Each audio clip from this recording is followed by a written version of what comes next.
여러분 안녕하십니까. 생방송 심야토론 왕상환입니다. 오늘은 일본의 집단적 자위권, 우리는 어떻게 대응해야 할 것인가 함께 고민해 보겠습니다. 토론 바로 시작합니다.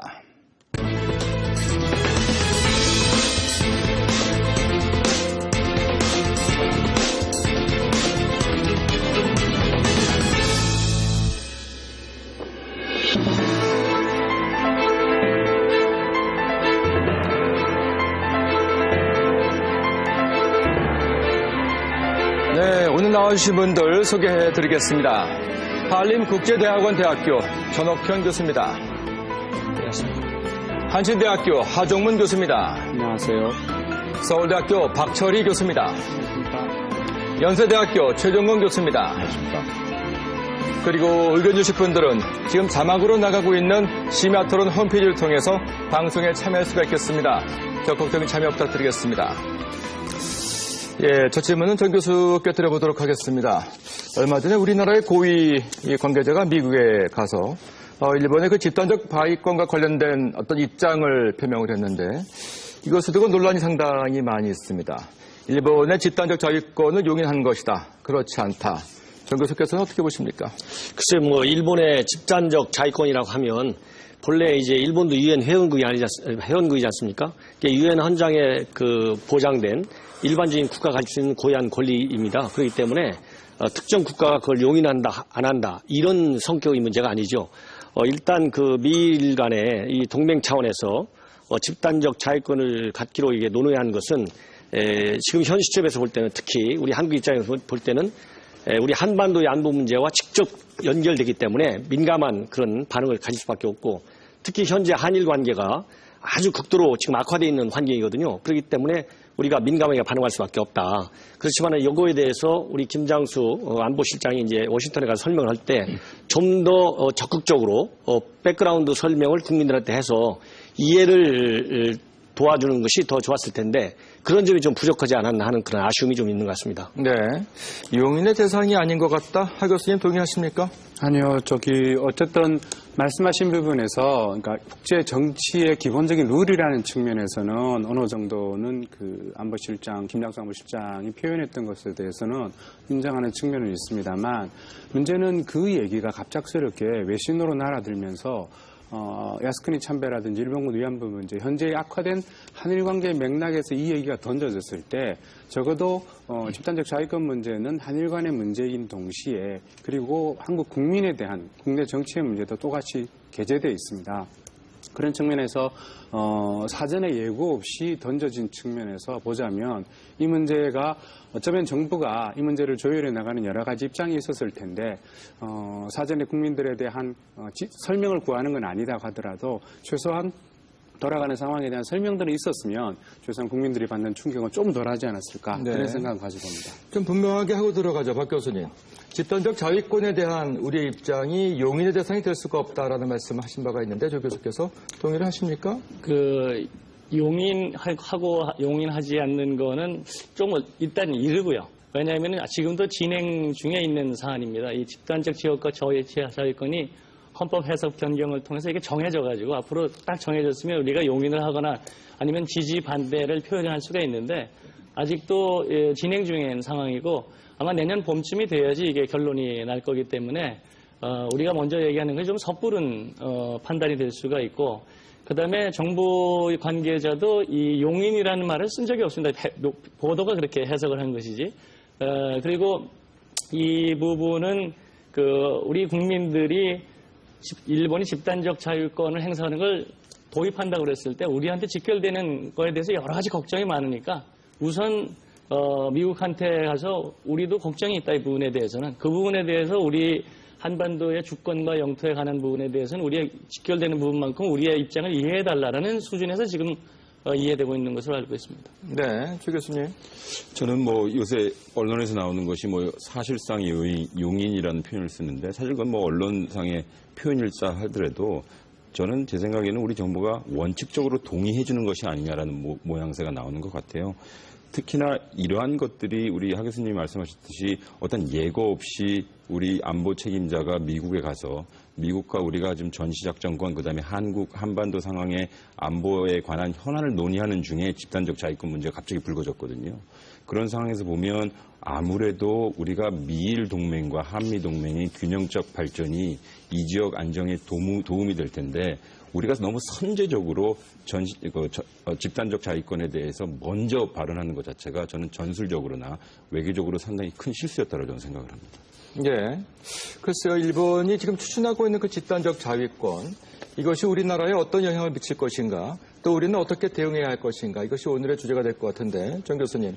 사실 일본의 그 집단적 자위권이 한반도에 미칠 영향을 주시하지 않을 수가 없을 것 같습니다. 일단 그 부분부터 여쭤볼까요? 어떻게 보십니까? 예, 왜냐하면 이제 우리는 그 일본과의 관계에서는 상당히 좋지 않은 쓰라린 역사적 경험이 있지 않습니까? 네. 그렇기 때문에 다른 제3국이 이 집단적 자위권을 보는 거하고 우리가 보는 거는 큰 정서적인 우선 차이가 있다. 네. 전략적 차이에 앞서서.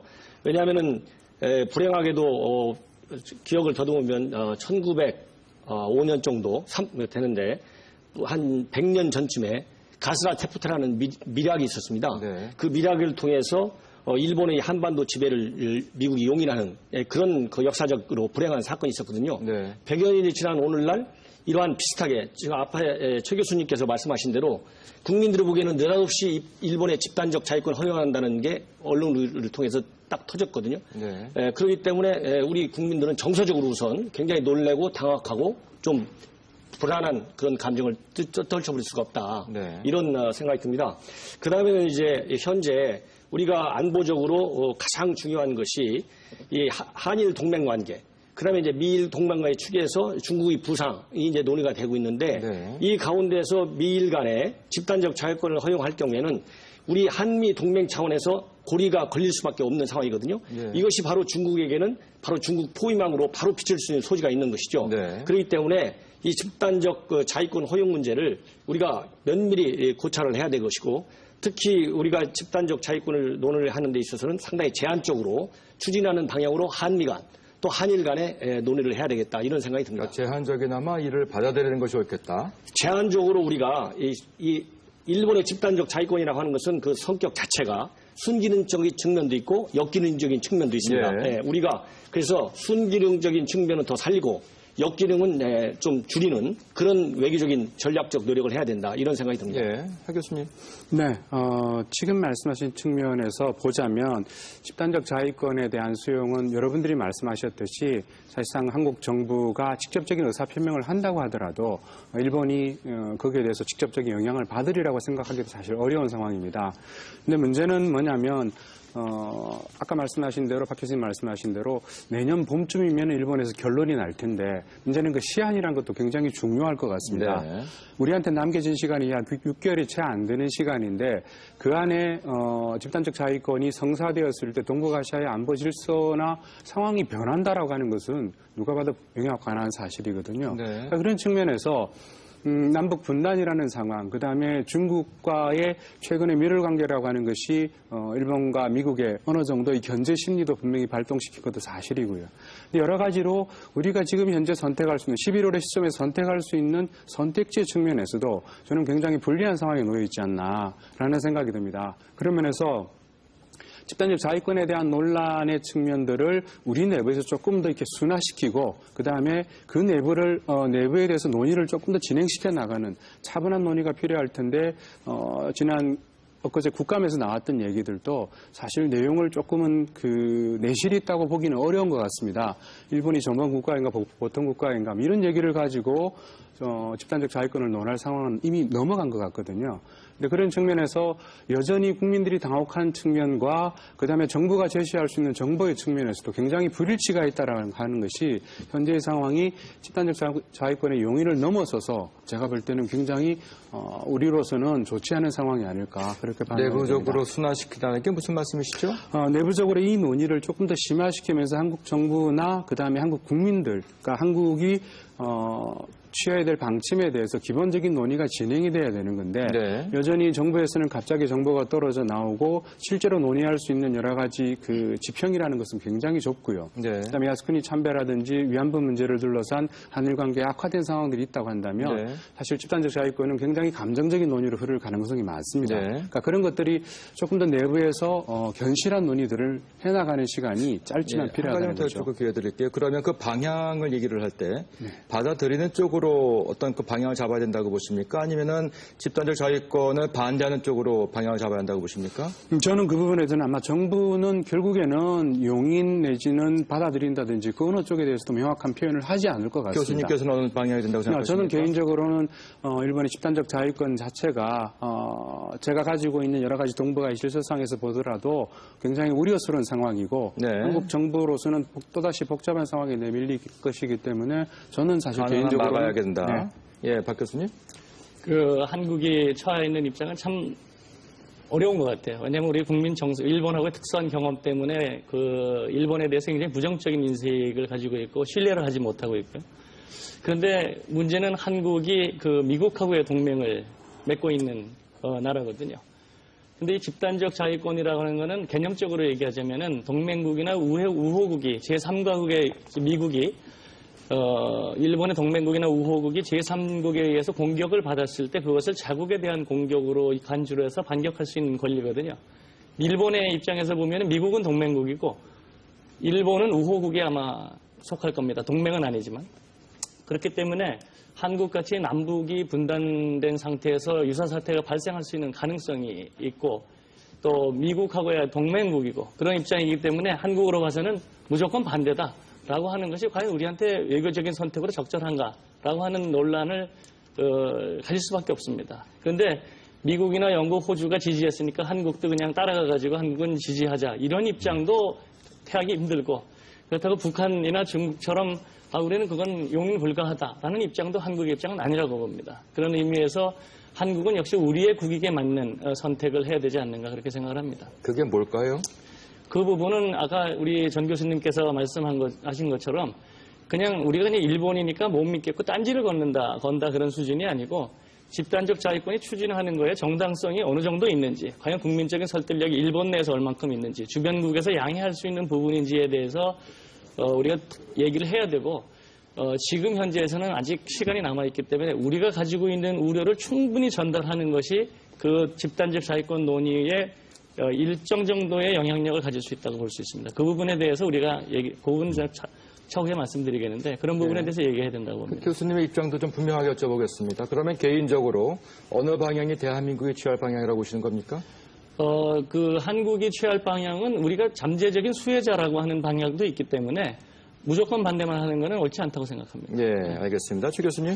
저는 일본의 집단적 자위권을 실현하는 데 있어서 우리가 얼마만큼 영향력이 있고 없고의 문제와 그리고 우리에게 있어서 특히 일본의 집단적 자위권 보유가 특히 우리에게 문제가 되는 것은 우리 이웃 국가인 일본이 우리 영토라는 정체성을 부정하고 우리 과거 우리에게 피해를 줬던 역사에 대해서 정당화하는 것 그리고 이것을 자기 후대에 계속 지속시키려고 하는 그 노스탈지아의 모습을 계속 보여주고 있기 때문에 그러한 상황에선 우리에게는 상당히 이 집단적 자위권이 불편하기도 하거든요. 두 번째 우리에게 상당히 그것이 위협적이고 또 불편하고 또 야속하기까지 한 것은 이 일본의 집단적 자위권을 열어준 그 실체가 우리와 혈맹이라고 하는 미국이기 때문이죠. 그렇다면 우리는 한미동맹이라는 하나의 축이 있지만 이런 식으로 진행이 되면 우리는 어찌 보면 미일 동맹의 하부 구조가 될 수도 있다라고 저는 생각을 해요. 만약에 제 개인적인 생각에는 현재 상태에서는 일본의 집단 자위권 보유를 저는 명확히 반대하는 위치를 해야 되고 여러 가지 선결 조건을 미국에게 그리고 일본에게 이야기해야 된다고 생각합니다. 당장이라도 지금 며칠 전에 일본이 독도의 영유권을 주장하는 영문 비디오를 유튜브에 띄울 정도고 우리의 영토 정체성을 부정하는 그들에게 우리의 동맹인 미국이 집단 자위권을 준 상황에서 우리는 과연 어떠한 역할을 그리고 어떠한 방향을 해야 됐을 때는 분명히 우리는 명확히 반대를 해야겠죠. 네. 물론 외교적인 이익, 전략적인 이익이 있으나 우리 정치라는 것도 어찌 보면 생물과도 같아서 여러 변화가 있거든요. 예. 더군다나 일본은 지금 어려운 미국을 잘 활용하고 있어요. 상당히 전략적으로 하고 있기 때문에 우리 역시도요. 북한 문제도 있고 그다음에 한반도 안정 문제도 있지만 이런 부분에 대해서는 즉 한국의 정체성을 부정하는 우리의 이웃 국가에 대해서 명확히 표현할 필요가 있다고 좀 명확하게 반대를 해야 된다. 예.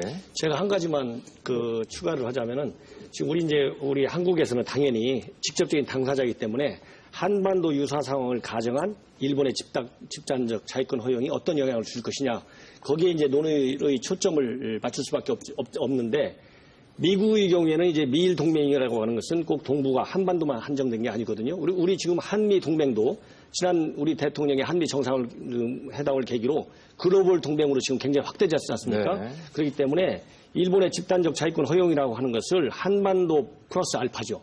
그러니까 전 지구적인 차원에서 이제 보는 시각이 하나 있고 그다음에 그 중에 일부로 한반도에서 어떻게 우리가 이거를 어떻게 받아들일 것이냐, 어떻게 해석해서 우리의 주권적 그런 침해가 일어나지 않도록 할 것이냐 이렇게 논의 초점이 두 가지가 되는데 현재 우리 국내에서는 너무 지나치게 한반도에서의 일본의 집단적 자위권에만 치중해서 일본의 집단적 자위권의 일반론적인 측면에서의 미국의 입장에서 본 그 전략적 이익을 너무 경시하는 경향이 있다. 왜? 이거는 우리가 한미 동맹이 글로벌 동맹이기 때문에 이건 같이 봐줘야 된다. 그렇다고 본다면 일본의 집단적 자위권의 적용의 범위가 어디냐? 제가 생각할 때 일반적으로 보기에는 글로벌 파워거든요, 일본도. 그렇기 네. 때문에 유엔의 평화의 주건, PK 활동에 참여하는 문제가 우선 제일 중요한 것이고, 예. 그 다음으로는 중동 수송로 그런 안전 확보, 그 다음에 이제 미국이 중동 쪽에서 어떤 다국적 군을 가지고 작전할 때 자위대를 파견한다든가, 또 요즘 그 큰 이슈가 되고 있는 센카쿠 열도에서의 그 충돌 사건 때 참여할 수 있는 거. 그 다음에 이제 그 동남아 지역에서의 어떤 그 중국 해양 패권이 굉장히 강하게 지금 나오고 있지 않습니까? 이런 데에 대한 견제. 그 다음에 이제 가장 우리가 중요하게 여기는 한반도에서의 일본의 집단적 자위권 문제. 이 문제에 대해서 우리가 제한적으로 우리의 주권이 침해받지 않고 우리의 국민 정서가 손상받지 않는 그런 지혜로운 그런 안을 만들어서 한미, 한일 간에 집중적인 협의를 해야 된다. 네. 이거를 전면 거부한다고 하는 것은 동맹의 기본 성격에 맞지 않다. 예. 저는 그렇게 봅니다. 예. 저는 약간 좀 시각이 다른데요. 이 많이 다르신 것 같은데요. 한미 동맹이 글로벌 동맹이라는 것은 아직 확정이 되어 있지 않는 것이고요. 한미 동맹의 첫 번째 목표와 지향점은 대북 억지입니다. 근데 한미 동맹이 글로벌 동맹으로 간다라고 하는 것은 아무래도 지금 어려운 미국의 이익에 부합하는 것이고 이 동북아시아 지역에서는 사실상 중국 견제입니다. 그렇다면 우리의 국익이 정말 중국을 견제하는 것이고 글로벌 동맹에 맞는지 안 맞는지는 냉혹한 평가의 대상이 되어야 됩니다. 마치 이게 글로벌이라는 이름으로 한국의 국익이 하부로 들어가 버리면 사실상 우리 문제가 발생할 수 있다라고 생각하고요. 그래서 일본에서의 보통 국가 지향성이 특히 우리에게 또 문제가 있는 것은 저는 얼마 전에 그 박한철 헌법재판소 소장이 말씀하신 게 저는 이 문제의 본질을 가지고 있다고 생각을 해요.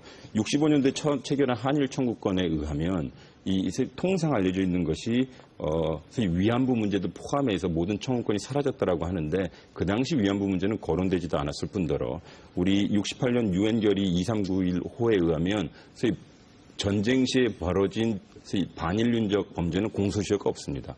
그러면 이 소위 일본이 우리 영토 정체성 그리고 우리 역사 정체성을 부정하는 상황과 동시에 인권에 대한 범죄라고 하는 위안부 자체도 부정하는 상황에서 네. 그런 소위 아직 확실하지 않은 동맹 이익을 먼저 갖다 놓고 우리의 정체성을 하부에 갖다 놓는다. 이건 정서상의 문제일 뿐만 아니라 우리 국익의 냉철한 문제이기 때문에 이건 좀 명확한 커트라인이 필요하다고 저는 생각을 합니다. 네. 저는 한미동맹을 한일동맹의 부차적인 하위 개념으로 보는 시각 자체에 좀 문제가 있다. 왜? 우리가 어떻게 한미동맹이 한일동맹의 하위 개념의 동맹 차원입니까? 이 시각은 좀 바꿔야 되는 측면이 있고 그다음에 한미동맹은 단순한 군사동맹을 벗어나서 글로벌 차원에서의 동맹으로 발전시켜 나간다는 것은 박근혜 대통령과 이번에 오바마 대통령과의 올 봄 정상회담에서 미래 지향적 동맹으로 가자. 이게 이미 그 컨셉을 정립해놓고 그 길로 강하는 노력을 가하는 상황입니다. 지금 현재. 예. 거기에 대한 이해는 좀 충분히 할 필요가 있다. 그게 지금 이제 정립된 개념으로 한미 양국이 이제 그런 동맹 개념으로 발전시켜 나가자는 게 이제 새로운 한미 동맹 죄송합니다만 것이죠. 사실상 글로벌 얼라이언스라는 용어보다도요. 그 정상에 나왔던 것은 컴프리헨시브 시큐리티 얼라이언스에서 포괄적 안보 동맹이라고 합니다. 한국과 미국 사이에서 정치적 레토릭으로 나와 있는 것이고 실질적으로 한미 동맹이 좀 돌아가는 그리고 군사안보 쪽에서 돌아가는 것을 보면 소위 이 균등하고 그러니까 미일 동맹 스타일의 균등한 동맹이라기보다는 지금 사실상 매우 우리가 좀 약화되고 있는 상황이에요. 그리고 요번에 보시면 아시겠지만 10월 3일 날 미국과 일본의 국무장관과 국부장관이 2+2 회담을 하면서 8가지 조항을 발표하지 않습니까? 첫 번째 조항이 중국에 대한 것입니다. 중국 국방부 국방예산에서 투명성 보상하라. 두 번째 같은 경우는 센카쿠 아일랜드 미일 동맹의 안보 지점이다. 대상이다. 그리고 나머지 나온 것이 일본에 이러이러한 무기를 배치하기로 했다. 그리고 일본이 이러이러한 무기를 사기로 했다.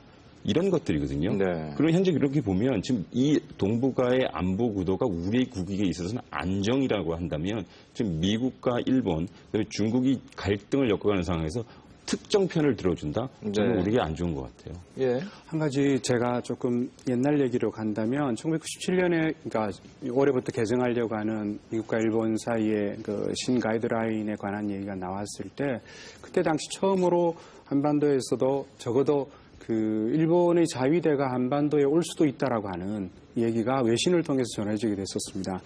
근데 그때 당시 상황에서 한반도 상황에서도 북핵이라든지 미사일 위기가 여러 가지 있으면서 남북의 긴장도 굉장히 고조되던 시기였는데요. 2000년에 6.15 정상회담이 있으면서 사실 전반기에 한 5년 정도는 물론 국지적인 충돌은 있었습니다만 어느 정도 남북관계가 관리되던 시대였습니다. 상대적으로 일본에서도 정권이 바뀐 것은 아닙니다만 일본의 일련의 우경화 행보라고 얘기되는 것들도 어느 정도 제동이 걸리던 상황이었습니다. 네. 무슨 말씀을 드리고 싶으냐면 지금 현재 그 일본과의 그 일종의 외교적인 룰에 의한 그 집단적 자위권의 한국 정부가 적극적으로 의사 표시를 하는 것 자체가 저는 오히려 북한이라든지 중국과 같이 통일에 대한 부분은 조금 더 먼 미래입니다만 적어도 지금 현재 있는 개성이라든지 여러 가지 남북 간의 현안을 풀어나가는데도 북한이 가지고 있는 정체성이라는 측면에서도 사실은 일본과의 군사적인 미룰이라고 하는 부분은 굉장한 미기의식을 높여줄 것이고요. 네. 당연히 중국은 지금 센카쿠를 통해서 충돌을 하고 있다고 한다면 상대적으로 그 한국이 일본과의 미룰 관계를 가지고 가는 것도 중국의 결국에는 견제를 살 수밖에 없다가 그런 측면에서 보자면 집단적 자위권은 한반도의 상황에서 특히 한국의 상황에서는 굉장한 난제가 던져질 셈입니다. 네. 저는 그런 면에서 반대를 할 것인가 안 할 것인가의 문제는 조금은 정부가 결정할 사안입니다만 적어도 국민 여론이든 아니면은 적어도 정부가 국민에게 표시하는 의사들은 조금 더 신중하고 뭐라 그럴까요? 균형 잡힌 자세가 필요하지 않을까? 균형 잡힌? 자세. 균형 잡힌 어떤 것이 균형일까요? 이번에 그 김장수 장관이 안보실장이 얘기했던 것처럼 지금 정부의 방침이나 엊그제 그 외교부 장관의 국감에서의 답변 같은 것도 아까 말씀하신 대로 사실상 용인이라고 하는 형태로 이미 가고 있는 것은 아닌가. 그리고 그런 의사가 전달됐다라고 하는 뉘앙스를 풍기고 있다고 한다면 국민들 논의와의 갭이라는 게 생기는 것들이 오히려 이번 문제를 더 꼬이게 할 수도 있다라는 네. 거죠. 어떻습니까? 지금 최종관 교수께서 말씀하신 부분은 아까 그 선긋기를 한다 그러면은 우리의 과거사 문제하고 안보 문제의 선긋기가 좀 필요한 것 같아요. 너무 연장선상에서 우리가 보고 있다. 저는 정서적으로 이해합니다. 일본을 신뢰할 수가 없고 과거사에 대해서 충분히 반성을 하지 못하고 특히 역사의식이 퇴행적인 것처럼 보이는 아베 내각이 집단적 자위권을 행사하려고 용인하려고 그런다는 것이 굉장히 불안해 보인다. 그리고 그것이 일본의 군사대국화의 봉인을 뜯어내는 것 같다라는 인상을 주는 것은 맞는 얘기인데 우리가 요구할 거는 그러면은 일본이 집단적 자위권을 정말로 그렇게 용인하고 보통 국가가 되고 싶어 한다면은 주변국이 신뢰할 수 있는 과거사에 대한 조치를 정확하게 취해라. 하고 얘기하는 게 맞는 것 같아요. 집단적 자위권을 하지 말아라라는 얘기보다는 과거사 반성이 철저하지 않다. 우리가 납득할 수 있는 조치를 취해달라라고 성의 있는 제출을 취해달라라고 하는 것이 우리가 할 수 있는 요구라고 볼 수 있고요. 그런 측면은 이미 다른 일본의 공명당, 자민당의 열림여당인데 집단적 자위권에 대해서는 기본적으로 반대다. 이것을 하려고 그러면은 주변국의 이해를 얻어야 된다. 이렇게 얘기를 했고 영국의 외상도 자기는 일본의 집단적 자위권을 지지를 하지만 주변국의 이해를 얻는 게 아주 중요하다라는 얘기를 했습니다. 그 주변국의 이해의 핵심은 아마 과거사 문제일 겁니다. 그래서 그 부분에 대해서 일본이 좀 더 좀 진지한 자세로 과거사를 접하는 그 역사를 부정하거나 왜곡하거나 미화하는 행동을 하지 말라라고 하는 건 요구할 수 있는데 그거하고 집단적 자위권 그냥 섞어가지고 일직선상으로 보면은 오해를 날 수가 있고 또 하나 걱정이 되는 건 아까 한미동맹의 약화를 말씀하셨는데 저는 한미동맹하고 미일동맹이 거의 같은 수준으로 중요하다고 봅니다. 미국으로 봐서도.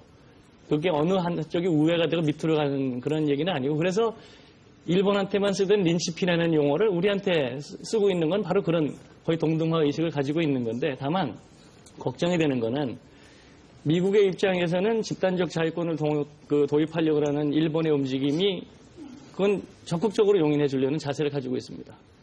그리고 우리가 만약에 절대적인 반대를 갖다가 입장을 표시하면은 한미 동맹이 그야말로 이 문제 가지고 흔들릴 가능성이 있다. 쓸데없는 텐션이 일어날 수 있다. 그러니까 이거는 우리가 주장해야 될 이해를 철저하게 반영하는 형태로 우리가 미국한테 얘기할 필요 있지만 죽어도 반대입니다라고 하는 거는 우리 이익이 맞지 않다고 생각합니다. 예, 저도 박철희 교수님 말씀에 전적으로 동의를 하는데요. 그러나 여기서 개념이 상당히 중요하다고 생각합니다. 과연 우리에게 있어서 안보 문제가 무엇인가? 물론 우리 북한 문제라고 하는 북한 핵이라고 하는 것, 또 북한발 도발이라는 문제도 상당히 중요하지만 우리의 이웃 국가가 우리하고 상당히 많은 무역을 하고 우리와 상당히 사회적, 시민사회적 교류도 하고 있는 이 국가가 우리의 영토를 부정합니다. 그것은 상당히 안보적으로도 상당히 중요한 문제이기도 하거든요. 그렇기 때문에 우리가 지금 현재 국방개혁을 하는 데 있어서도 해군 자산, 공군 자산 강력히 증강시키는 이유 중에 하나도 독도 소유 문제가 있거든요. 즉 어느 나라도요. 대한민국의 영토를 부정하지 않는데 일본만 합니다.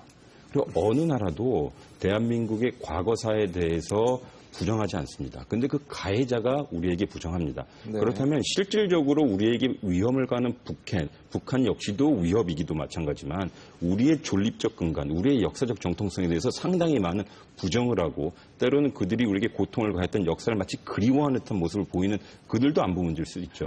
물론 동맹이라는 것도요 상당히 중요합니다. 그러나 한미 동맹의 소위 범위와 역할은 현재 대북 억지입니다.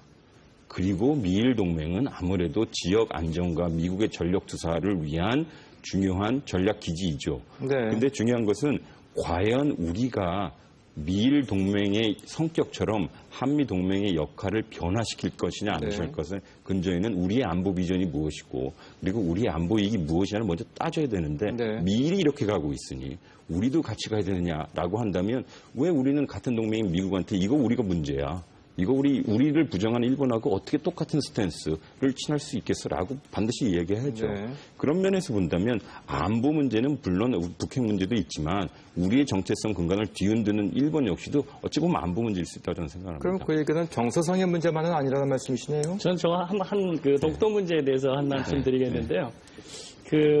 지금 다른 부분은 전부 다 저하고 의견이 다르지 않습니다. 그런데 그 독도 문제를 집단적 자위권 문제하고 같이 얘기하는 거는 만약에 우리가 집단적 자위권이라는 걸 만약에 용인을 해주면은 일본이 미국의 허락을 받고 군사력을 키워서 독도를 마치 침탈할 것 같은 인상을 주는 말씀을 하시는데 저는 그런 가능성 없다고 봅니다. 오히려 저는 가장 일본이 두려운 거는 미일 동맹을 해체한 상태의 일본입니다. 그건 우리한테 굉장히 위협일 겁니다. 아마 19세기적인 상황을 만들어내는 상황일 텐데 저는 한국도 미국의 동맹이고 일본도 미국의 동맹이라는 것이 결국은 미국이 간접적으로 우리의 그 안보 위협을 갖다가 상쇄시켜주는 역할을 해주고 있기 때문에 그 부분에 대해서는 우리가 정확한 인식이 있어야 되지 않는가. 그것이 일본을 그냥 고삐 풀린 망아지로 열어주는 건 아니다. 그 부분에 대해서 좀 인식이 있어야 될 것 같아요. 예, 저도 죄송합니다. 한 말씀만. 사실상 일본은 우리에게 상당히 중요한 국가이죠. 그리고 일본과 우리가 같이 공존하고 같이 한반도 안정과 동북아 안정 질서를 유지하는 데 상당히 중요한 파트너입니다. 그런데요, 보면 우리 독도 문제뿐만 아니라 우리의 정책성에 관한 것, 특히 위안부에 관한 것에 대해서 모든 것을 거부하고 있거든요. 그럼 현재 일본이 우리에게 보여주는 이미지는 상당히 수정주의적입니다. 현재 상태를 변화하려고 하고 그리고 많은 국방비를 들여서 최첨단 무기를 사오고 있고요.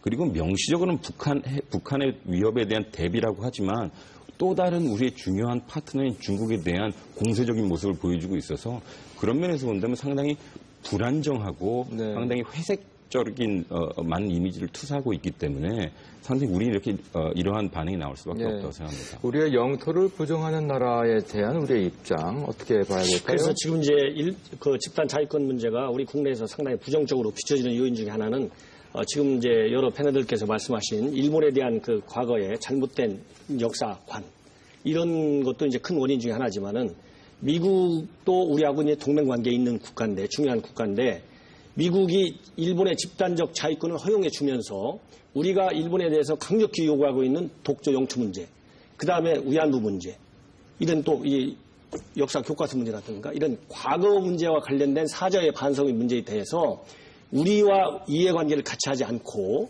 그런 상황에서 이게 정리되지 않은 상황에서 바로 일본의 집단적 자위권을 허용하고 나온다. 이거를 우리 국민들이 미국에 대해서 상당히 불만을 갖고 있는 것이죠. 네. 이런 게 같이 맞물려서 현재 일본의 집단적 자위권 하면 우리 국민들한테는 정서적으로 상당히 반감이 갈 수밖에 없다. 네. 그래서 제가 보기에는 미국이 전 세계적인 국가안보 차원에서 일본의 집단적 자유권을 허용하는 것처럼 한국과 일본이 가지고 있는 이런 역사적인 그런 앙금을 정리하는데 미국이 보다 더 적극적으로 리더십을 발휘해야 되겠다. 이것이 없이는 이게 잘못하면 한국민의 반미 감정으로까지 비화될 소지가 충분히 있다. 예. 이거를 미국이 간과하면 안 된다. 이건 굉장히 우려스러운 상황이다. 그래서 우리 정부도 일본의 집단적 자위권 문제를 처리하는 데 있어서는 적절한 수준에서 국민의 알 권리를 보장하고 또 국민들의 이해를 촉구할 건 촉구하고 또 일본에 대해서 우려할 건 충분히 전달하고 이런 복합적인 다이내믹 과정을 거쳐서 추진하는 게 좋겠다. 이런 생각이 듭니다. 예. 네. 조금 전에 말씀하셨던 것 중에서 집단적 자위권이라는 문제와 과거사 문제가 박철 교수님께서 이거를 동렬에 놓는 것은 그렇게 생산적이지 않을 수 있다는 말씀을 하셨는데요. 근데 문제는 현실에 존재하는 일본이라는 나라, 특히 이제 아베 정권, 2기 아베 정권은 분명히 집단적 자위권에 대해서 한국이 만약 용인하는 공식적인 선언을 한다 하더라도 과연 과거사 문제에 대해서 전향적인 자세를 보여줄 수 있는가? 이 두 개는 적어도 아베라고 하는 정권이 가지고 있던 지금까지 표명해왔던 그리고 현재 가지고 있는 헌법 개정에 대한 초안이라든지 여러 가지 측면에서 봤을 때 과거사에 대한 전향적인 자세라는 부분은 기대하기 어렵습니다. 그렇다고 한다면 과거사 문제를 우리가 풀어나가는 또 다른 노력이 있어야겠지만 적어도 집단적 자위권은 같이 맞물려서 갈 수밖에 없다는 현실도 인정해야 된다는 것이죠. 네. 그러니까 그런 측면에서 두 개가 떨어져 있지 않기 때문에 우리 국민들이 굉장히 분노하는 것이고 그 측면을 살려야 여기서 된다는 논점 거죠. 하나 짚어서 박 교수께 여쭤보도록 할게요. 좀 전에 그 독도에 관한 문제는 기후다 이렇게 말씀을 주셨는데 셴카쿠 열도 다오이다오라고도 하죠. 중국어로는. 그 경우와 독도의 경우는 어떻게 다를 수 있습니까? 재미있는 거는 말이죠. 독도하고 이 센카쿠의 문제는 일본한테 있어서 정반대 입장이 있다는 거죠. 뭐 실효적 지배를 하느냐 안 센카쿠는 하느냐. 실효적인 지배를 예. 일본이 하고 있고, 독도는 우리가 실효적 지배를 하고 하지만 있습니다. 일본은 둘 다 자기네 땅이라고 지금 얘기를 하고 주장을 있죠. 하고 있는데 지금 이제 일본을 작년하고 올해를 가보면은 어떤 게 틀리냐면은 작년에는 북방열도 독도, 센카쿠를 일직선으로 놓고 모든 문제를 한꺼번에 풀어야 되겠다고 우익들이 나서가지고 전부 다 주장을 해가지고 그렇게 주장을 했습니다. 시간이 갈수록 독도 문제는 조금 텐션을 줄이고 센카쿠에 집중을 하고 있습니다. 어떻게 보면 너무 집중을 하고 있다 이런 인상을 줄 정도로 그런데 일본도 그 부분에 대해서는 내심 어느 정도까지는 알고 있는 것 같아요. 만약에 독도를 만약에 세게 들어오면은 중국이 똑같은 수법으로 센카쿠에 대해서 공격을 할 거다라고는 걸 알고 있기 때문에 일본 자체도 그런 모순을 가지고 있는 입장이라는 거죠. 그러니까 그렇다고 해서 일본이 입장을 뒤로 뺄 거라고 생각하지는 않는데 그런 모순이 있다는 걸 하나 좀 지적하는 게 좋겠고요. 또 하나는 아까 우리 미국이 그 일본을 갖다 그냥 집단적 자위권 하는 걸 무조건적으로 허용하는 게 아닌가 이런 인상이 이렇게 있는데 우리가 많이 알려지지 않은 건데요. 10월 3일 날 2+2 회의를 하면서 이렇게 집단적 자위권을 허용해 준다라고 하는 지지 의사를 밝히면서 바로 그 아침에 척 헤이그 국방장관과 존 캐리 국무장관이 지도리가우치 전몰자 묘역을 참배했습니다. 네. 그건 뭐냐 하면은 과거사 문제에 관한 한은 미국도 일본 편을 들어줄 수 없다. 특히 야스쿠니 신사를 참배하는 일본의 내각을 지지하지 않는다라고 하는 내용의 발신이었던 거죠. 그거는 우리가 그렇게 크게 받아들이지 않았던 것 같아요. 그런데 저도 미국의 당국자들이나 이런 분들하고 얘기를 해보면은 일본의 과거사 문제에 대해서는 굉장히 단호합니다. 심지어 아베하고 제일 친하다는 친일파 그 아미티지 동아시아다탕 사관보인가요? 아베는 아수콘이 참배하면 안 된다.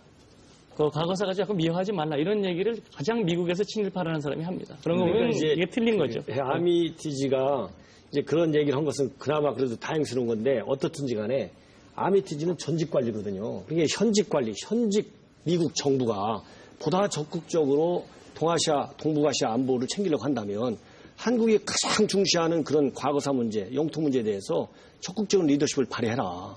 왜 일본한테만 자위권을 허용해주냐. 네. 이게 국민 정서에는 그게 논리적이든 논리적이든 않든 떠나서 국민 가슴속에는 90%가 거기에 대한 불만이 깔려있다. 일단 이렇게 논점 봅니다. 좀 나눠보자고요. 첫 번째는 독도 문제가 우리한테 가장 중요한 문제죠. 과거사도 그 못지않게 중요합니다. 독도부터 얘기를 해보도록 할까요? 예, 여기서 중요한 것은요. 미국의 정책이 미국의 이익에 의해서 변했다는 것입니다. 예. 특히나 처음으로 이번 10월 3일 미일 공동성명에 나왔던 하나의 명시적인 조항이 이 센카쿠 섬, 조오도라고 하는 것이 미일 안보 구역 대상이라고 했거든요. 네. 근데 이것은 미국으로 치면 상당히 정책을 선회한 것입니다. 한 번도 미국은 이 동아시아에서 발생되는 소위 영토 분쟁에 대해서 네 지역의 문제이니 우리는 관여하지 않겠다라고 그런 입장이었죠. 지난 한 60년 동안 해왔습니다. 그것이 처음으로 일본의 손을 들어준 것이거든요. 그것은 왜 그러냐면 2001년 9.11 이후에 미국은 소위 중동 지역에 집중해야 되는 상황이었을 뿐만 아니라 경제적 하락으로 인해서 일본의 힘이 필요했던 것이거든요. 그래서 지금 10월 3일에 나왔던 것은 이미 2005년도에 군사협력 확대하기로 했던 것이고 군사협력 확대하기로 했던 것은 이미 그 전이라고는 2002년도에 미국과 일본의 동맹이 전지구적이라는 선언에서 나온 것이거든요. 네. 그럼 이것은 미국이 일본의 힘을 이용해서 있어서 분쟁이라고 하는 미국의 정책을 바꾼 후에 되는 것입니다. 제가 우려일 수 있습니다만은 사실상 일본의 역할론이 강화되는 시점에 그리고 중국의 위협이 강화되는 시점에서 미국이 정말 선명하게 우리가 원하는 만큼 독도에 대해서 명확한 입장을 취할까 저는 그렇게 보지 않거든요. 그러니까 독도 문제 때문에 미일 관계를 깬다. 독도 문제 때문에 미중 관계를 개선한다. 깬다? 저는 그렇게 보지 않기 때문에 네. 그 부분에 한해서는 우리가 명확히 얘기해야 되거든요. 한 가지 가정을 해볼게요. 만약에 독도를 둘러싸고 한일 간의 갈등이 충돌까지 가게 된다면 집단적 자위권은 미국이 받아들인다라고 할 때 미국은 어떤 입장을 취할까요? 우선 실질적인 예가 있습니다. 우리가 2006년인가요? 그 독도를 둘러싸고 상당한 갈등이 있어서 그 당시에 유명한 사무차관과 야치 사무차관이 아주 긴박한 협상을 한 적이 있습니다. 한 8-8시간에 걸쳐서. 그래서 결국은 서로 양보하는 수준에서 그때는 물리적인 충돌이 안 일어났는데 그때 가장 중요했던 것은 사실은 미국의 입장이었습니다. 미국은 일본도 한국도 동맹국이다. 그러니까 물리적인 충돌은 어떤 식으로 막아야 된다는 메시지를 정확히 밝혔고 이 부분에 대해서는 앞으로도 변하지 않을 거라고 봅니다. 그리고 지금 말씀하신 대로 중국이 만약에 미국의 전략이 저는 그걸 100% 사지는 않는데 중국이 부상을 해가지고 미국이 그걸 미일 동맹을 해가지고서 힘을 합쳐야 한다 그러면은 미국의 입장에서 보면 한국까지 거기를 넣고 싶겠죠. 그러면은 한국과 일본이 독도를 가지고 충돌하는 사태는 미국이 가장 막고 싶은 사태일 겁니다. 그렇기 때문에 미국은 자기들의 이익을 위해서 일본의 편을 들어가지고 한국한테 부정적인 영향을 주는 조치를 취하기보다는 그것을 억제하는 방향으로 아마 정책을 쓸 거다 그렇게 생각합니다. 네. 그 부분이 있습니다만 10월 달에 지금 말씀하신 대로 독도 동영상이 결국에는 일본어뿐만 아니라 영어로도 지금 유튜브에 돌아다니고 있거든요. 근데 그와 동시에 센카쿠에 관한 것도 같이 동영상을 만들었습니다. 근데 아이러니하게도 러시아와 문제가 되고 있는 북방 사계섬에 대해서는 동영상을 만들지 않았습니다. 네. 그렇다면은 최근에 있었던 러시아에서 있었던 일본과 러시아 간의 2+2 결국에는 외무상하고 국방상이 만나는 자리들이라든지 여러 가지 면에서 일본 정부가 하려고 있는 것은 기본적으로 중국 견제라고 하는 큰 틀에서 움직이고 있다고 한다면 러시아와의 문제에서 결국 동영상을 만들지 않은 전략이라면 한국은 거기에서 중국과 마찬가지로 현재 있는 상황에서 묶여 있다라는 거죠. 적어도 영토 분쟁을 아베 정권이 추진해왔던 여러 가지 방식은 독도를 따로 분리하는 것이 아니라 생각과 독도가 같이 맞물려 있는 한 덩어리라는 걸 분명히 인식할 필요가 있다고 생각해요. 네. 그것도 하나 정보제공 차원에서 말씀을 드리면은 일본하고 러시아 사이는 지금 영토 반환 협상 중입니다. 비밀 협상 중입니다. 네. 그렇기 때문에 그 문제를 만약에 계속 자극을 한다면 협상 자체가 결렬이 되겠죠. 그렇죠. 그러니까 일본은 그 이도 반환으로 만족할 것인가 아닌가 그거 가지고 다른 걸 놓고서 얘기를 하고 있기 때문에 아마 러시아에 대해서 직접 안 하고 있는 이유는 그런 그 영토 반환 협상이 진행되고 있다는 네. 사정 때문에라고 생각합니다. 그거 박 교수께서는 절대로 독도를 불러싼 한일 간의 충돌은 없을 것이다. 이렇게 말씀을 주셨는데. 없어야죠. 물론 없어야죠. 하지만 뭐 가정을 안 해볼 수는 없는 상황일 것 같으니까요. 그럴 경우에 이 집단적 자위권이 미칠 영향을 우리는 좀 대비해야 되는 거 아니겠습니까? 그렇게 어떻게 보십니까? 네, 그래서 앞에서도 이제 말씀들이 나왔지만은 그 독도 문제에 관해서 우리가 가장 민감하게 보고 그 자위권 문제를 심각하게 보는 이유가 일본이 집단적 자위권을 말 그대로 액면 그대로 과연 지키는 믿을 만한 신뢰할 만한 이웃이냐. 여기에 대해서 국민들이 믿음이 안 가거든요. 예. 일본이 집단적 자위권을 미국으로부터 인정받음과 동시에 바로 군국주의로 부활해서 예. 최악의 상황에서 일본을 무력으로 점령할 경우에 일본을. 예. 일본이 우리 독도를 일본이. 일본이 예. 우리 독도를 무력으로 점령했을 경우에 예. 과연 우리 군사력이 일본의 점령한 군사력을 퇴치할 수 있는 힘을 가질 것이냐. 그때 그러면 미국은 어떻게 나올 것이냐. 예. 이거에 대해서 우리 국민들이 확신을 못하는 거죠. 예. 그렇기 때문에 집단적 자위권을 벗어나서 군사적 대국의 힘을 가지고 일본의 무력으로 위협을 가하는 경우에 예. 우리가 어떻게 굉장히 옹색해진다. 그래서 이럴 어떻게, 바에는 예. 집단적 자위권을 주지 말자. 예. 이런 일각의 주장들이 힘을 받고 있는 겁니다. 그 주장에 대해서는 어떻게 생각하십니까? 그래서 저는 처음부터 말씀드렸지만 그러나 바로 그런 우려를 감안해서 다양한 시나리오를 계산해서 우리가 한미 또 한일 간에 긴밀한 협의를 해야 된다. 네. 그래서 우리의 주권, 우리의 영토 영의 영공이 침해받지 않도록 그런 제한적 의미의 집단적 자위권 허용은 불가피하다. 저는 그렇게 보는 저는 것이죠. 지금 말씀하신 거는 집단적 자위권의 영역 외라고 생각을 합니다. 왜냐하면 집단적 자위권의 누가 얘기한 정의에서 거예요? 말하는 것처럼 예.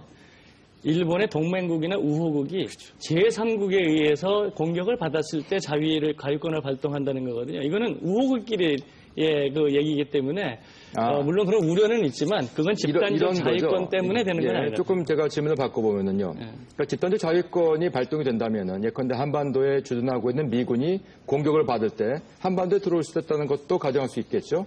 그거를 빌미로 독도까지 차지하게 되는 상황을 지금 가정해 볼 수 있다는 얘기입니다. 그렇기 우리 때문에 국민들이 그런 걸 우려한다는 거죠. 바로 그렇기 때문에 그게 집단적 예. 자위권으로 한다는 건 김장수 아니고. 실장께서 예. 바로 그런 우려 때문에 한반도의 주권이나 이 영토 영해를 침해할 수 있는 부분에 대해서는 우리는 받아들일 수 없다라고 하는 것을 미국한테 전달한 이유가 그 이유 때문이라고 생각합니다. 근데 저는 우리 사회장 선생님께서 던진 질문이 가정이라고 하나 예. 소요가 발생될 수 있는 충분히 현실성 있는 가설이라고 생각을 하는데요. 예.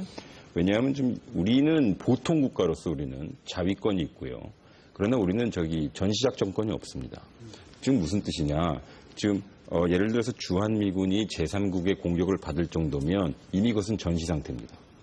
전시 상태이기 때문에 일본이 집단적 자위권을 가지고 있는 상황에서 한반도 전구작전 권역으로 들어올 경우 우리가 지금 주장하듯 들어오면 안 됩니다라고 얘기할 수 있는 상황이 발생할 것이냐. 네. 그리고 그런 과정 중에 쓱 밀고 들어서 독도를 하게 된다면 우리로서는 미국 좀 빼게 해주세요라고까지밖에 얘기할 수 없는 상황이죠. 네. 물론 우리가 해군력도 약하기 때문에 그렇기 때문에요. 제 생각에는 이 지금 현재 우리가 선발언한 것이 문제인 것 같아요. 문제가 돼서는 안 될 것을 문제화시킨 것이고 지금 무슨 뜻이냐면 우리가 만약에 일본의 집단적 자위권에 대한 것을 그냥 이렇게 용인하는 듯한 모습을 보여주면 지금 미국과 일본이 지금 구축하려고 하는 소위 중국에 대한 견제 동맹에 대해서 우리가 암묵적으로 손을 들어주는 듯한 네. 혹은 알고도 모르는 척하는 듯한 모습을 보여주기 때문에 그것은 어찌 보면 제가 아까 말씀드렸듯이 한미 동맹이라는 이익 속에 미일 동맹이 하부구조가 될 수 있거든요. 지금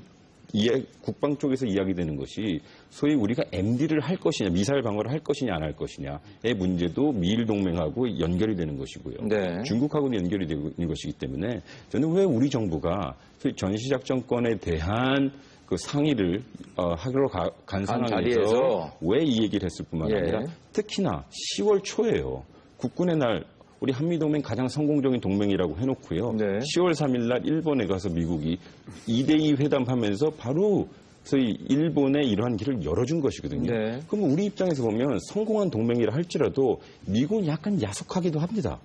우리의 영토를 부정하는 국가에 대해서 소위 우리에게 위협으로 인식되는 집단적 자위권을 네. 손을 들어준 것이거든요. 근데 따지고 보면 일본은 집단적 자위권 가지면 안 돼라고 했던 국가가 미국입니다. 예. 그것을 다시 한번 열어준 케이스가 돼서 그 위로 뭐가 튀어나올지는 우리 옆에 사는 한국민으로서 상당히 불안한 것이죠. 그것이 정서의 예. 문제일 수도 있고요. 객관적 현상의 문제일 수도 있습니다. 혹시 두 분께서요, 또는 뭐 두 분께서 전시작전권 문제를 논의하러 간 자리에서 집단적 자위권 문제에 관한 얘기를 한 그 배경이나 이유를 혹시 설명이 가능하실 분이 계실지 모르겠는데요.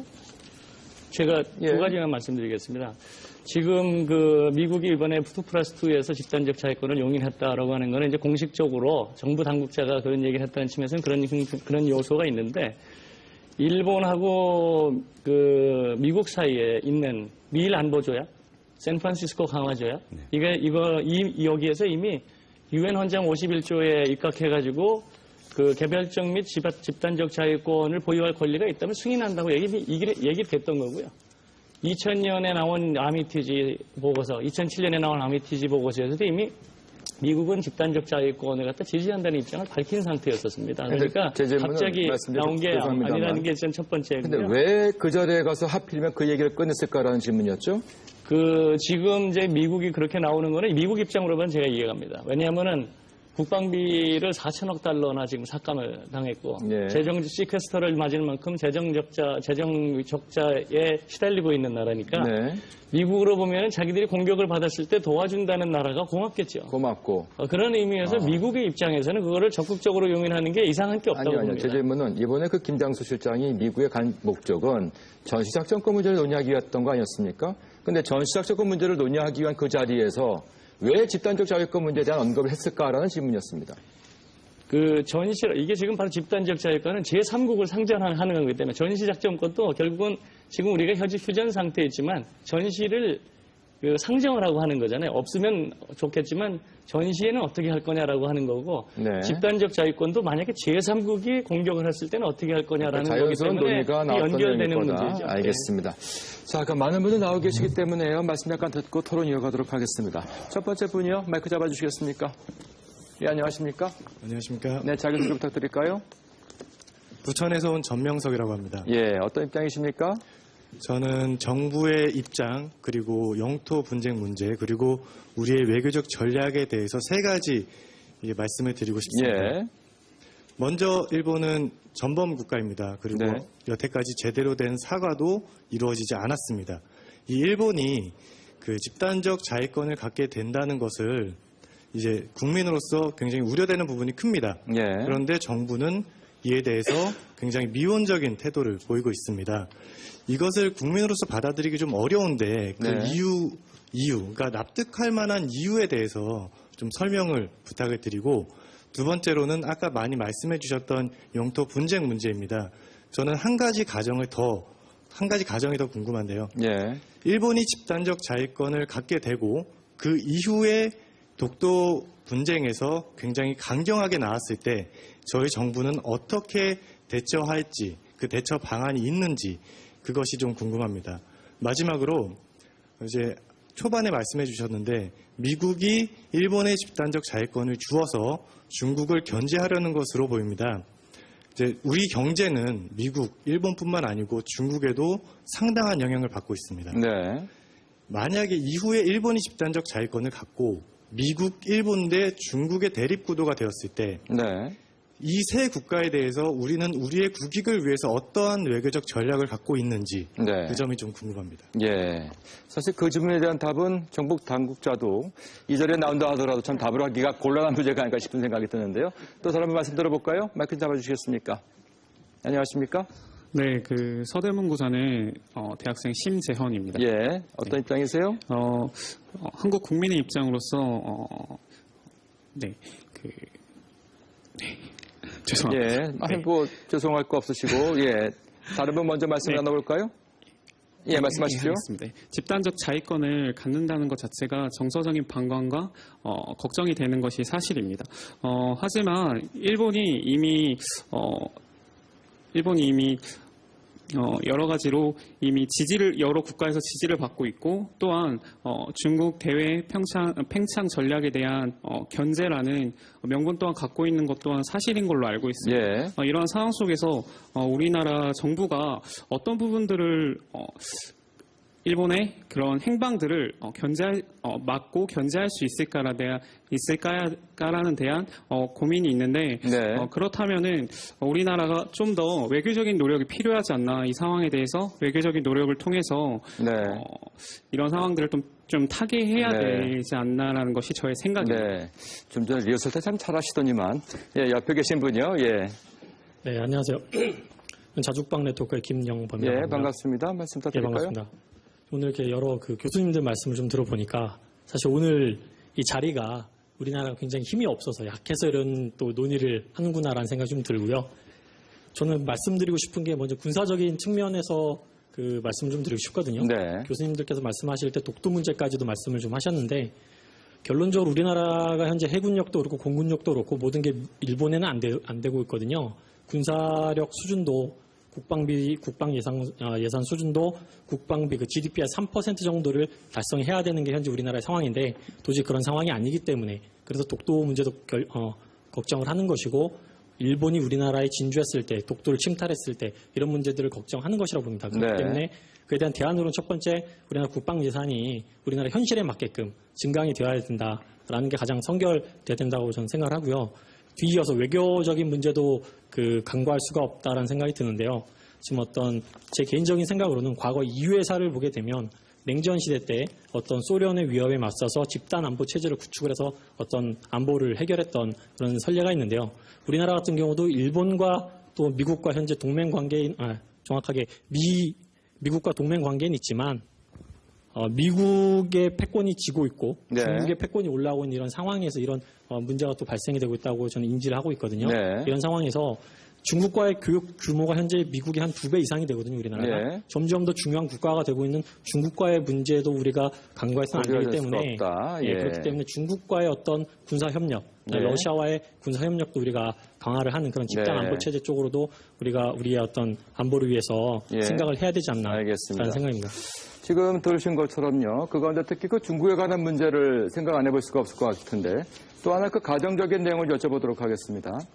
우리가 그 집단적 자위권에 관한 입장을 표명을 한 이후에 센카쿠 지역, 다오다오 지역을 둘러싼 그 중일 간의 갈등이 무력 충돌로까지 만약에 이루어지게 된다면 우리의 그와 같은 입장이 한중과의 관계에서는 어떻게 작용을 할까요? 토론 부탁드릴까요? 네, 정 교수님. 예. 일본 그거는 센카쿠 문제는 기본적으로 중국과 일본 간의 문제고, 예. 우리가 중국과 일본 간은 다 우호적인 협력 관계를 가지고 있거든요. 군사적인 동반 관계를 가지고 있지 않습니다. 그렇기 때문에 우리가 직접적으로 개입할 문제는 아니고, 유엔 헌장에 정한 일반론적인 그런 분쟁의 해결 원칙을 준용해서 정하도록 하면 될 것이다. 우리가 개입할 이유는 없겠죠. 다만 예, 제가 예. 드렸던 질문의 그 뜻은 예를 들어서 예. 우리가 그 집단적 자위권에 대해서 좀 긍정적인 입장을 취한다라고 하는 것은 곧 미국이 센카쿠 지역에 대해서 개입할 수 있다는 것을 용인하는 것과도 같게 간주가 될 것이고요. 그와 같은 모습이 한중 간의 관계에 있어서 어떻게 영향을 미칠 것인가라는 질문이었습니다만. 그러니까 이제 그런 시각에서 볼 적에도 우리가 이제 한중 간에는 이제 전략적 협력 관계가 있고, 또 이 한미 간에는 이제 아까 말씀드린 동맹 관계가 있는데, 네. 우리가 제3국의 무력 분장에 대해서 우리가 별도의 군사적인 공조를 할 필요는 없다. 저는 그렇게 봅니다. 그럴까요? 예. 어떻습니까? 예컨대 한미 간의 동맹이 있고 센카쿠 지역에서 미군이 참여를 했고, 미군이 만약에 우리나라에 대해서 참여를 요청하게 된다면은 우리나라가 그것을 거부할 수 있을까요? 지금 미국이 사실상 9.11 이후에 미국의 군사 정책, 세계 군사 정책이라고 하는 것은 전략적 유연성입니다. 즉 우리 주한미군이 있지만 다른 지역에서 소요 사태가 발생이 되면 우리 주한미군도 저쪽에 발전할 수 있다라는 가정이고 네. 사실상 그것이 노무현 정부 때 반인정해져서 우리가 평택으로 주한미군을 옮기는 이유 중에 하나거든요. 아마 그러한 상황이 발생되면 저는 선택을 강요받는 상황이 될 것입니다. 네. 선택을 강요받는 상황은 아마 우리가 일본의 집단적 자위권을 이러한 식으로 국가적으로 용인해 줄 경우 중국이 너 어딜 편이야 라고 얘기할 수 있을 네. 것이고요. 그래서 제가 아까 주장했듯이 한미동맹의 역할이 무엇이냐라고 명확히 우리가 규정하면 됩니다. 한미동맹은 대북 억지다.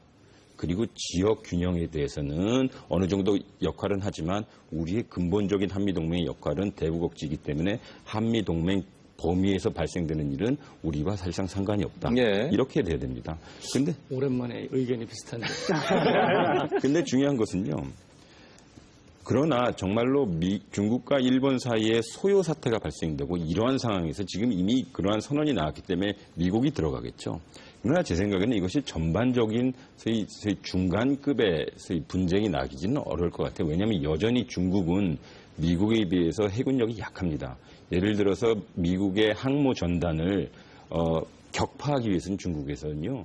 중국의 해군력의 한 40%, 60%를 소모해야 된다라는 보고서도 나오거든요. 그런 상황에서 보면 물론 소요 사태, 분쟁 사태라는 것이 의도치 않게 나타날 수 있지만 우리는 그것은 말씀드렸듯이 한미동맹의 역할론 확실히 정하고요. 그다음에 집단적 자위권에 대해서는 제가 지금까지 토론했듯이 이러이러한 부분이 명확하게 되면 우리가 고려해보겠다라고 얘기하면 됩니다. 역설적으로요. 일본이요. 독도 우리 인정해주면 돼요. 그리고 위안부 문제 깨끗이 청구권에 그러면 뭘 더 봐라. 그러면 그들은 예. 우리에게 소위 존경과 예. 존중을 얻을 뿐만 아니라 중국에 관해서도 사실상 중국도 그러면 상당히 온화한 눈길로 볼 수 있거든요. 예. 즉 이런 것을 보면 상당히 중요한 것이 소위 이 동북아시아 지역의 정치인들이 너무 국내 정치의 논리에 매몰돼서 자기 정권 재창출, 그다음에 저기 정당 이익을 너무 국익으로 포장해서 극단적으로 가는 경우가 있는 것 같아요. 특히나 이번에 집단적 자위권이 문제가 되는 것은 역사적으로 일본이 한반도에 진출하려고 했었을 때 늘 한반도에 소요 사태가 나면 일본군, 일본 자위대가 들어올 수 있다라는 계속 망언을 했거든요. 그 시점이 1950년도에 쿠보타 망언 아닙니까? 네. 그들이 그때도 하면 이게 사실 연속성상에 있는 것 같아서 사실상 우리로서는 상당히 불편한 것이죠. 예, 박 교수님. 전략선 유연성 하니까 생각이 나는데, 역시 우리가 옛날에 미국에서도 전략적 유연성을 가지라고 압력을 받은 적이 있거든요. 그렇죠. 그때 우리의 대답은 대국 억지력이 약해지는 걸 어떻게 막을 거냐. 그렇죠. 그리고 우리도 분단국가고 중국도 분단국가인데 거기에 대만 사태 같은데 예를 들어서 우리가 개입할 수 있겠느냐. 그건 우리의 이익에 배치된다는 것 때문에 그 부분에 대해서는 양해를 했던 걸로 알고 있습니다. 아마 마찬가지 입장이고요. 지금 최 교수님께서 말씀하신 것처럼 한미동맹의 기본적인 목적이 대북 억지력을 확보하는 데 있는 만큼 거기에 있어야 되고, 지금 또 하나 저도 마찬가지 생각인 건 아까 김용욱 선생님께서도 말씀하셨지만 이 동북아에서 동북아 다자체 안보 체제를 어떻게 만들어내가지고 좀 안정화시키느냐. 지금은 완전히 국내 정치에 매몰이 돼가지고 전부 다 에스컬레이션을 해서 군비 경쟁을 하고 있는 것 같은 양상을 보여주고 있는데, 그런 측면에서는 한국이 굉장히 주도적인 역할을 해가지고 이 동북아에서 이렇게 좀 대화와 그 협상의 채널을 갖다가 다자적으로 만들어내는 게 굉장히 중요하다고 생각해요. 이게 남의 이익이 아니고 우리의 이익을 위해서 이 중일 갈등이나 이런 거를 다운시키는 것이 훨씬 더 도움이 된다고. 그 부분에 관한 것은 이론의 여지가 없을 것 같고, 하지만 그 결론 쪽에서 우리가 얘기해야 될 대목일 것 같기 때문에 다시 돌아가서요. 한중, 또 중일, 중미, 한미, 이 복잡한 구도 하에서 일본이 하고 있는 그 집단적 자위권에 관한 문제가 중국과 실질적인 어떤 충돌 상황이 벌어졌을 때 우리가 어떤 선택을 해야 할 것이고, 또 우리의 지금 취하게 될 입장이 어떻게 영향을 받을 것인가에 관한 토론이 좀 필요할 것 같습니다. 박 교수님. 예, 그 말씀에서 한 가지만 제가 미리 전제를 조금 지금까지 나오지 않은 얘기라 제가 꼭 하고 싶은데요. 집단적 자위권에 관한 얘기는 아베 정권이 단순히 우경화된 정권이라서 문제가 되는 측면도 있습니다만, 최근에 발표되었던 대로 그 특정비밀보호법이라고 하는 것을 자민당에서 하려고 하고 있습니다. 이것은 뭐냐면 여러 가지 군사정보라든지 기밀에 관한 것들을 누설하는 사범에 대해서 굉장히 엄하게 처벌을 하는 것이거든요. 근데 이 내용들이 기존에 있던 언론의 자유와 국민의 알 권리를 침해하고 있는 사안입니다. 네. 근데 무슨 말씀이냐면 집단적 자위권의 추진이라고 하는 것은 그러니까 안보라고 하는 국제관계에서 유엔 헌장이라고 하는 굉장히 명문화된 느낌으로 클리어컷하게 명백하게 전개되는 것 같지만 일본 내부에 현존하고 있는 민주주의를 좀먹으면서 네. 그 민주주의를 직식시키면서 전개되고 있다는 사실에 주목할 필요가 있고요. 네. 그 과정은 동시에 과거사 문제라든지 적어도 영토 분쟁에서 일본 쪽에서 어떤 태도를 취할 것인가에 대한 미래를 굉장히 불안하게 예측하게 한다는 거죠. 네. 그러니까 그런 측면을 보자면 집단적 자위권에 관한 얘기에서 한중 간의 문제든 아니면은 한일 간의 문제든지 간에 영토 분쟁에서 최종적으로 파국적인 상황이 오는 부분들을 일본 쪽에서 움직일 수 있는 여지가 집단적 자위권에 의해서 더 높아진다. 이 측면을 분명히 기억할 필요가 있는 제가 것이죠. 드린 질문에 대한 답은 아니었던 것 같은데요. 제가 드렸던 질문으로 다시 돌아가서 보면 결국 이제 센카쿠 지역이 또 하나의 그 화약고가 될 위험성이 다분해 보입니다. 그 이유는 이번에 그 지역에 대한 미국의 입장을 분명하게 했다는 거죠. 그렇기 때문에 만약에 소요가 일어나게 될 경우에는 미군의 개입은 불가피해 보이고 그 경우에 우리가 어떤 영향을 받게 될 것인가의 대목인 것인데 어떻게 보십니까? 글쎄요, 저는 뭐 이제 미국이 대처하는 방법이 여러 가지가 있습니다만은 예를 들어서 이제 우리 그 동부가 이쪽 지역에서 미군이 동원할 수 있는 것은 이제 주일미군하고 그 주한미군이 가장 먼저 떠오를 되겠죠. 예. 수밖에 없는데 1차적으로는 주일미군을 우선적으로 고려할 것이다. 왜? 주한미군도 대안이 될 수 있지만은 1차적으로 그 소요 그 무역 분쟁의 규모에 따라 다르겠지만은 1차적인 대응은 주일미군한테 갈 수밖에 없다. 네. 왜? 한반도에서의 가장 중요한 억지력을 확보하는 주한미군의 역할은 바로 북한에 있거든요. 그렇기 때문에 주한미군이 그리고 그 규모도 지금 현재 28,000명밖에 안 되거든요. 이거를 빼서 센카쿠 지역에 파견한다. 이것은 결국 미국의 안보 이익에 도움이 돼야 되는데 그걸 빼는 것은 미국의 안보 이익에 오히려 더 마이너스다. 주일미군 빼는 것보다 전략적으로 볼 때. 네. 그렇기 때문에 1차적인 동원 대상은 주일미군이 될 가능성이 많지 않겠느냐. 예. 그러나 이제 이번 뭐 희망적인 사고겠지만은 그런 무역 충돌 사태가 벌어나겠느냐. 가설적이지만 이제 그런 사태까지 오지 않도록 교수님. 미국이 가만히 있지 않을 것이다. 이렇게 그러면 그런 생각합니다. 가설의 의미가 없다고 생각하십니까? 아닙니다. 그 가설은 세워놔야 그렇겠죠. 되죠. 당연하죠. 예, 그래서 안 그래서 토론이 필요한 항상 거고요. 모스트 예. 케이스를 시나리오로 잡아야 그렇습니다. 되니까. 네, 그래서 드리는 질문인 거고요. 그런 경우에는 주일미군이 1차적인 예. 동원 대상이 될 것이다. 예. 센카쿠 지역이 소요가 예. 난다면 사실 우리에게 직접적인 피해가 오기도 합니다. 왜냐하면 우리가 무역 루트이기도 하거든요. 예. 더군다나 결국은 충돌이 났다면 그것은 이미 국제정치적으로 소위 중국과 그 반대편은 미국과 일본 사이에 이미 진영 논리가 확실히 짜여 있다는 네. 의미이겠죠. 물론 우발적으로 날 수도 있겠습니다만 이미 선언을 한 상태이기 때문에 진영 논리가 좀 커지고 있습니다.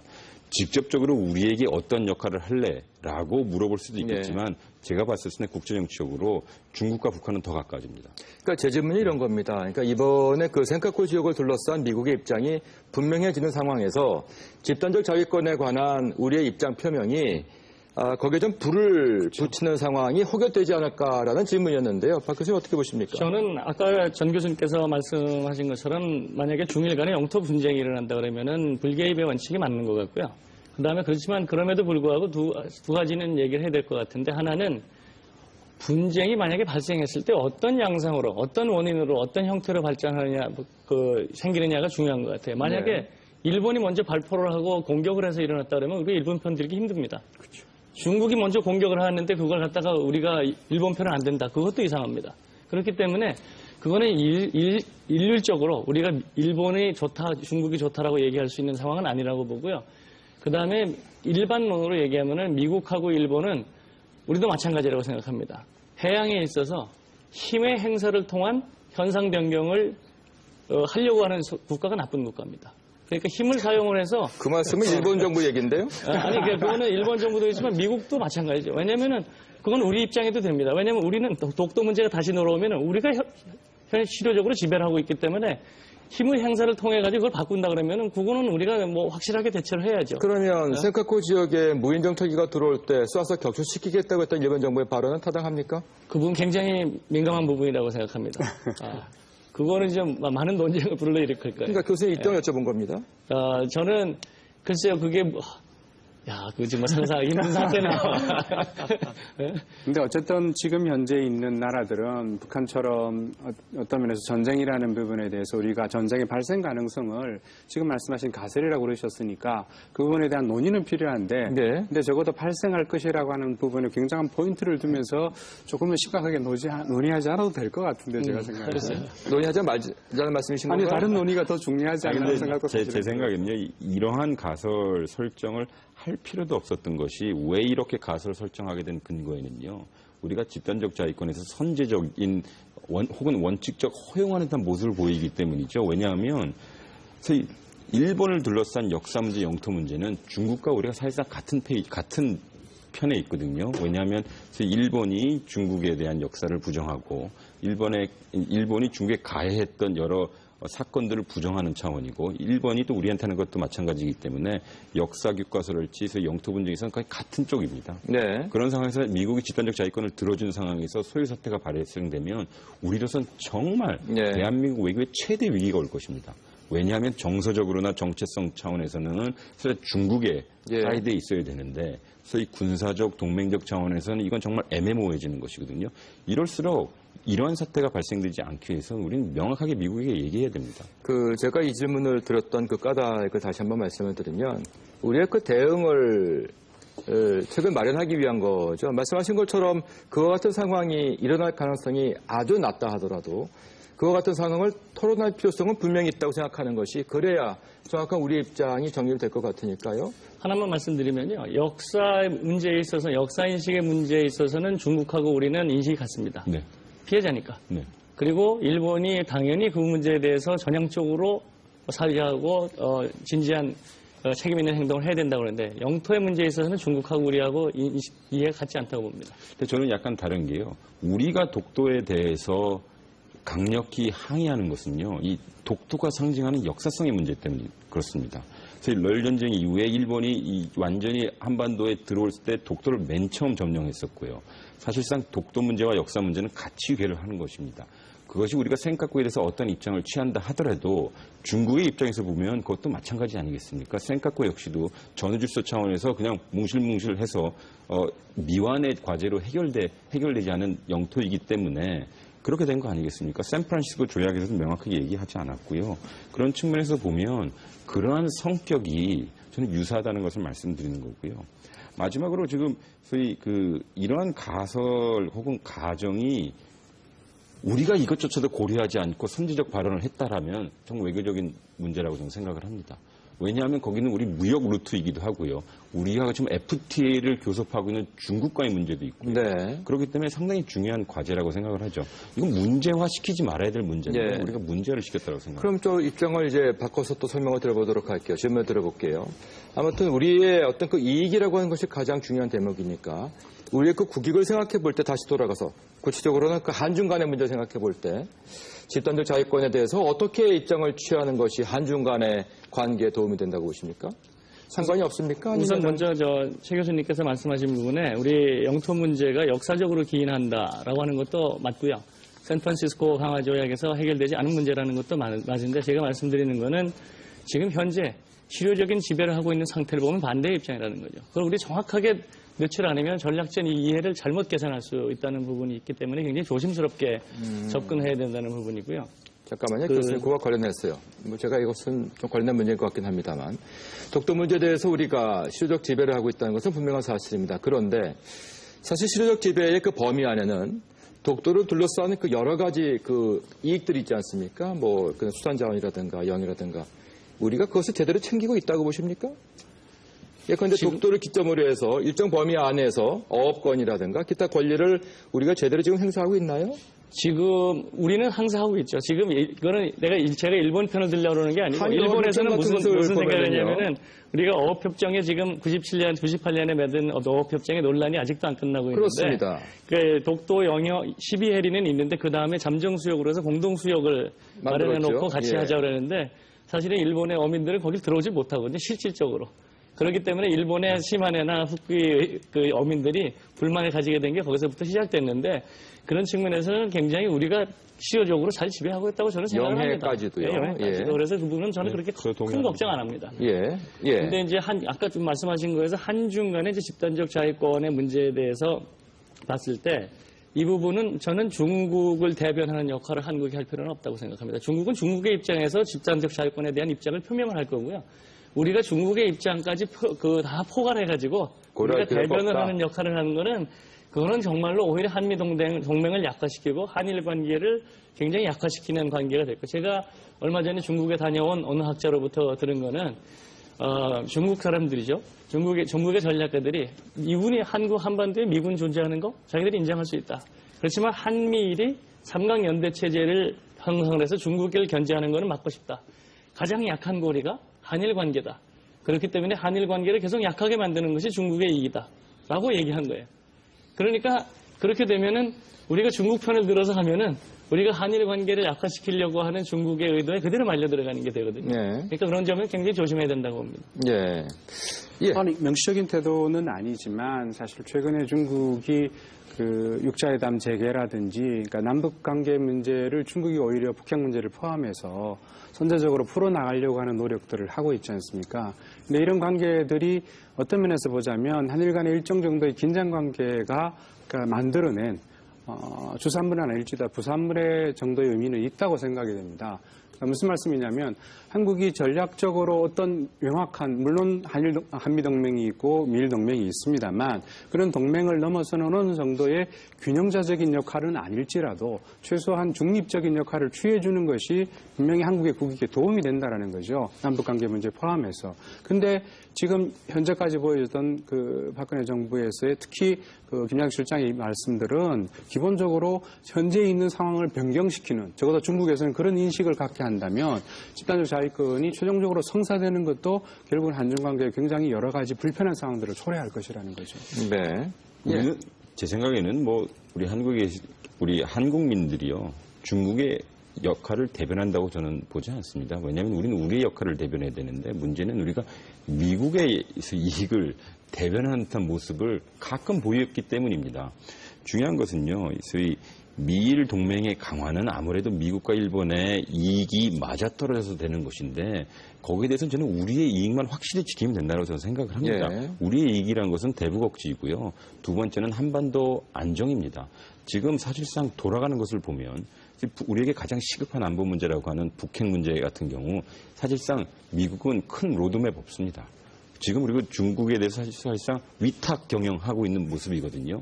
그런 상황에서 사실상 육자회담의 의장국이라는 중국이 지금 사방팔방 뛰어다니면서 육자회담 재개를 하고자 하는 측면이라면 우리도 현재 우리 전략적 동반자 뭐 중국과의 관계를 중요하다고 이야기는 하지만 실질적으로 이런 부분에 있어서는 우리 중국과 입장을 같이 할 필요도 있다고 봐요. 특히나 북핵 문제에 관해서 그리고 이 동북아의 가장 중요한 문제라고 하는 안정구도에 있어서 일본이 때로는 소란을 일으키는 것에 대해서는 우리는 사실상 이 부분은 견제할 필요가 있다고 봅니다. 여기서 또 논의가 필요한 게 하나가 있어 보입니다. 물론 그 집단적 자위권에 관한 문제와 뭐 관련이 없다고 할 수도 있겠습니다만 한일 그 정보보호협정에 관한 문제도 짚어야 될 대목이라고 생각을 하는데요. 이 부분에 관한 것은 어떻게 논의가 되는 게 좋다고 보십니까, 전 교수님? 예, 제가 보기에는 이제 한일 정보보호 협정이 이제 추진 과정에서 말하자면 밀실 협의로 추진된 거 아니냐. 그리고 이제 예를 들어서 우리 국민 정서에 미군이 온다고 하면 비교적 환영하는 그런 기분이 강한데 일본 군인이 온다고 하면 알레르기적 반응 이런 게 우리 국민 정서거든요. 그런데 한일 정보보호 협정, 정보, 특히 군사 정보와 관련된 그런 정보를 교환한다. 또 이걸 밀실에서 협의를 했다. 이런 것이 국민 정서로 용납할 수 없는. 그래서 이제 취소가 됐는데 그러나 그 이면을 보면 그 논리대로 보면 내용대로만 보면 한일 정보협정은 결코 우리한테 손해보는 협정이 될 수는 없다. 왜? 한일 간에 교환할 수 있는 정보를 선택하는 권한은 우리가 있습니다. 그리고 일본이 우리하고 공유할 수 있는 정보를 선택하는 것은 일본이 가지고 있어요. 네. 그래서 우리가 일본에게 주어서 우리 안보에 손해볼 정보는 우리가 안 주면 되는 겁니다. 예. 그렇기 때문에 우리가 정보를 취사 선택해서 공유할 수가 있어요. 그리고 사실 우리가 이제 그런 그 정보 업무를 하다 보면 특히 이제 우리가 가장 중요한 것은 동북아 지역의 그런 정보 중에 그 가장 중요한 것은 북한 관련 동향이거든요. 예. 북한 특히 북핵 장거리 미사일 개발 동향인데 이런 북한군 특수 동향에 관한 정보는 미국도 굉장히 많이 잘 수집하고 있고 우리도 수집하고 있지만 일본은 일본 나름대로의 수집 강점이 있습니다. 네. 우리가 갖기 어려운 이거를 한일 정보 보호 협정을 통해서 얻을 수가 있는 이점이 있다. 그래서 이런 한일 정보 보호 협정이 가지고 있는 좋은 점을 국민들한테 제대로 알리지 않고 하다 보니까 이렇게 덫이 나가지고 결국 폐기된 게 아니냐. 네. 그래서 이런 것은 좀 더 객관적으로 실체적으로 조명을 해서 이게 진지하게 검토할 필요가 있지 않았냐. 네. 이런 아쉬운 점이 있습니다. 저는 개인적으로. 어떻습니까? 그 군사적인 차원에서 본다면 사실상 괜찮은 저는 협력 사안이었다고 생각을 해요. 근데 그것이 어찌 보면 한국과 일본 사이의 특수한 관계 때문에 벌어진 사건이죠. 남북 관계도 특수하지만 한일 관계도 매우 특수하기 때문이죠. 그러면 사실상 그 정치를 잘 못한 것입니다. 정부가 우리 정부에도 못했고, 우리 정부가 우리 국민한테도 정치를 못했고요. 그리고 우리 정부가 일본한테도 못했죠. 그러나 중요한 것은 전략적으로 봤었을 때 이러한 것이 문제가 되었었던 근저에는요. 어찌 보면 한미일 삼각구도가 강화되는 모습으로 가는 것이 아니냐라는 우려가 있었기 때문에 그 이명박 정부 말기 때 실행됐던 그러한 조치들에서 강력한 반발이 있었던 것이죠. 그리고 이명박 대통령 마지막에 결국은 독도에 가지 않으셨습니까? 그러면서 지금 사실상 이렇게 되는 어느 정도의 공헌도 한 것이거든요. 그런 측면에서 보면 이 특수 관계라고 하는 이 한일 관계에 있어서 일본의 전향적인 자세는 중요하다고 봅니다. 제가 그 정보보호협정에 대한 질문을 드렸던 걸 까다했거든요. 물론 사안은 전혀 별개인 것 같습니다만 이게 같이 맞물릴 것 같은 느낌을 맞습니다. 말씀하신 분도 있다는 얘기죠. 예, 맞습니다. 전시작전권 문제라는 것과 정보보호협정이라고 하는 것은 이게 별개가 아닐 것 같다. 제가 예. 좀 말씀드릴게요. 우선 정보보호협정에 대해서 지금 말씀하신 대로 이게 정치적인 이 운반 수단이 잘못됐다라는 거는 저도 인정을 합니다. 근데 이제 우리가 유념을 해야 될 거는 한국이 정보보호협정을 맺고 있는 나라가 이미 24나라나 되거든요. 러시아를 포함해서. 근데 일본한테만 하는 거는 굉장히 하여튼 민감해집니다. 그래서 일본은 민감한 나라니까 그렇게 하는 건 이해가 가지만 이미 다른 나라하고도 하고 있다. 그리고 우리가 필요하고 있어서 하는 거지 지금 그걸 얘기할 때 보면 미국하고 일본이 압력을 넣어서 우리가 받아들인 거 아니냐 이런 자꾸 인상을 받고 그러는데 우리가 필요할 때 우리가 정보를 많이 갖는 거는 우리의 자산이 되지 다른 데의 자산이 안 된다는 건 좀 염두를 가져야 되고요. 그다음에 지금 지금 말씀하신 거에서 아까 최 교수님께서 말씀하신 거 연결하면 한국은 중국하고도 일본하고도 좋은 관계를 가지고 있어야 되는 나라입니다. 천성적으로. 예. 그래서 지금 예를 들어 아까 말씀하신 대로 우리나라의 안보를 위해서 우리가 다룰 수 없는 북핵 문제 같은 거를 해결하려고 열심히 노력해주는 중국하고 철저하게 공조해야 됩니다. 그러니까 그러면 위협의 레벨을 낮추기 위한 노력을 계속해야 되는 거는 맞는 얘기죠. 그럴 때 중국은 꼭 필요한 파트너입니다. 동시에 만약에 위기 시에 유사시 그럼에도 불구하고 우리가 예상할 수 없는 유사 사태를 맞았다라고 할 때 필요한 건 일본입니다. 아이러니컬하게도. 왜냐하면 미국하고의 동맹국이고요. 그렇기 때문에 아까 그 정보 보호에서 정보 교류도 더 많이 필요하게 되는 거고 일본이라는 나라가 지금 우리한테 안보 상황에서 중요한 거는 일본에 존재하는 7개의 유엔 기지를 활용하지 못하면은 한반도에서 전쟁이 수행할 수가 없습니다. 한국 전쟁 때도 그렇고 지금도 마찬가지입니다. 요코스카, 사세보, 가데나 이런 기지들을 활용을 해야 되고 그게 미군 기지이면서 유엔사 기지입니다. 그러니까 그거를 활용을 하지 않으면 안 되기 때문에 일본하고는 우리가 싫어도 안보 면에서는 협력할 필요도 있는 상대라는 걸 우리가 유념해야 된다고 봅니다. 저도 100% 동의합니다만은 지금 사실상 후방 지원 관련 말씀하시는 건데 현 상태가 유지가 되면 한반도 유사시에 일본에 있는 사실상의 미국 기지들이 후방 지원을 하는 역할을 하는 것이죠. 네. 그런데 지금 집단적 자위권 문제가 벌어지면 여기에서 좀 타격을 받는 주한 미군을 소위 원조하기 위해서 일본 자위대가 들어온다는 이야기입니다. 그렇다면 그거는 아무래도 일본이 지금 우리에게 행하고 있는 여러 정체성에 대한 도전들을 명확히 정리하지 않은 채 이렇게 된다면 참으로 우리는 어려운 입장에 빠질 뿐만 아니라 또 정서라는 용어를 우리가 많이 쓰고 있지만 정말 전략적 선택을 못할 수 있는 상황까지 오는 것이거든요. 그런 상황에서 본다면 우리 한중 관계가 다시 한 번 더 중요해질 수밖에 없습니다. 왜냐하면 주한미군이 사실상 공격을 받는 경우는 사실상 우리 남북관계의 소요 사태가 벌어질 것이 더 명확한 것이거든요.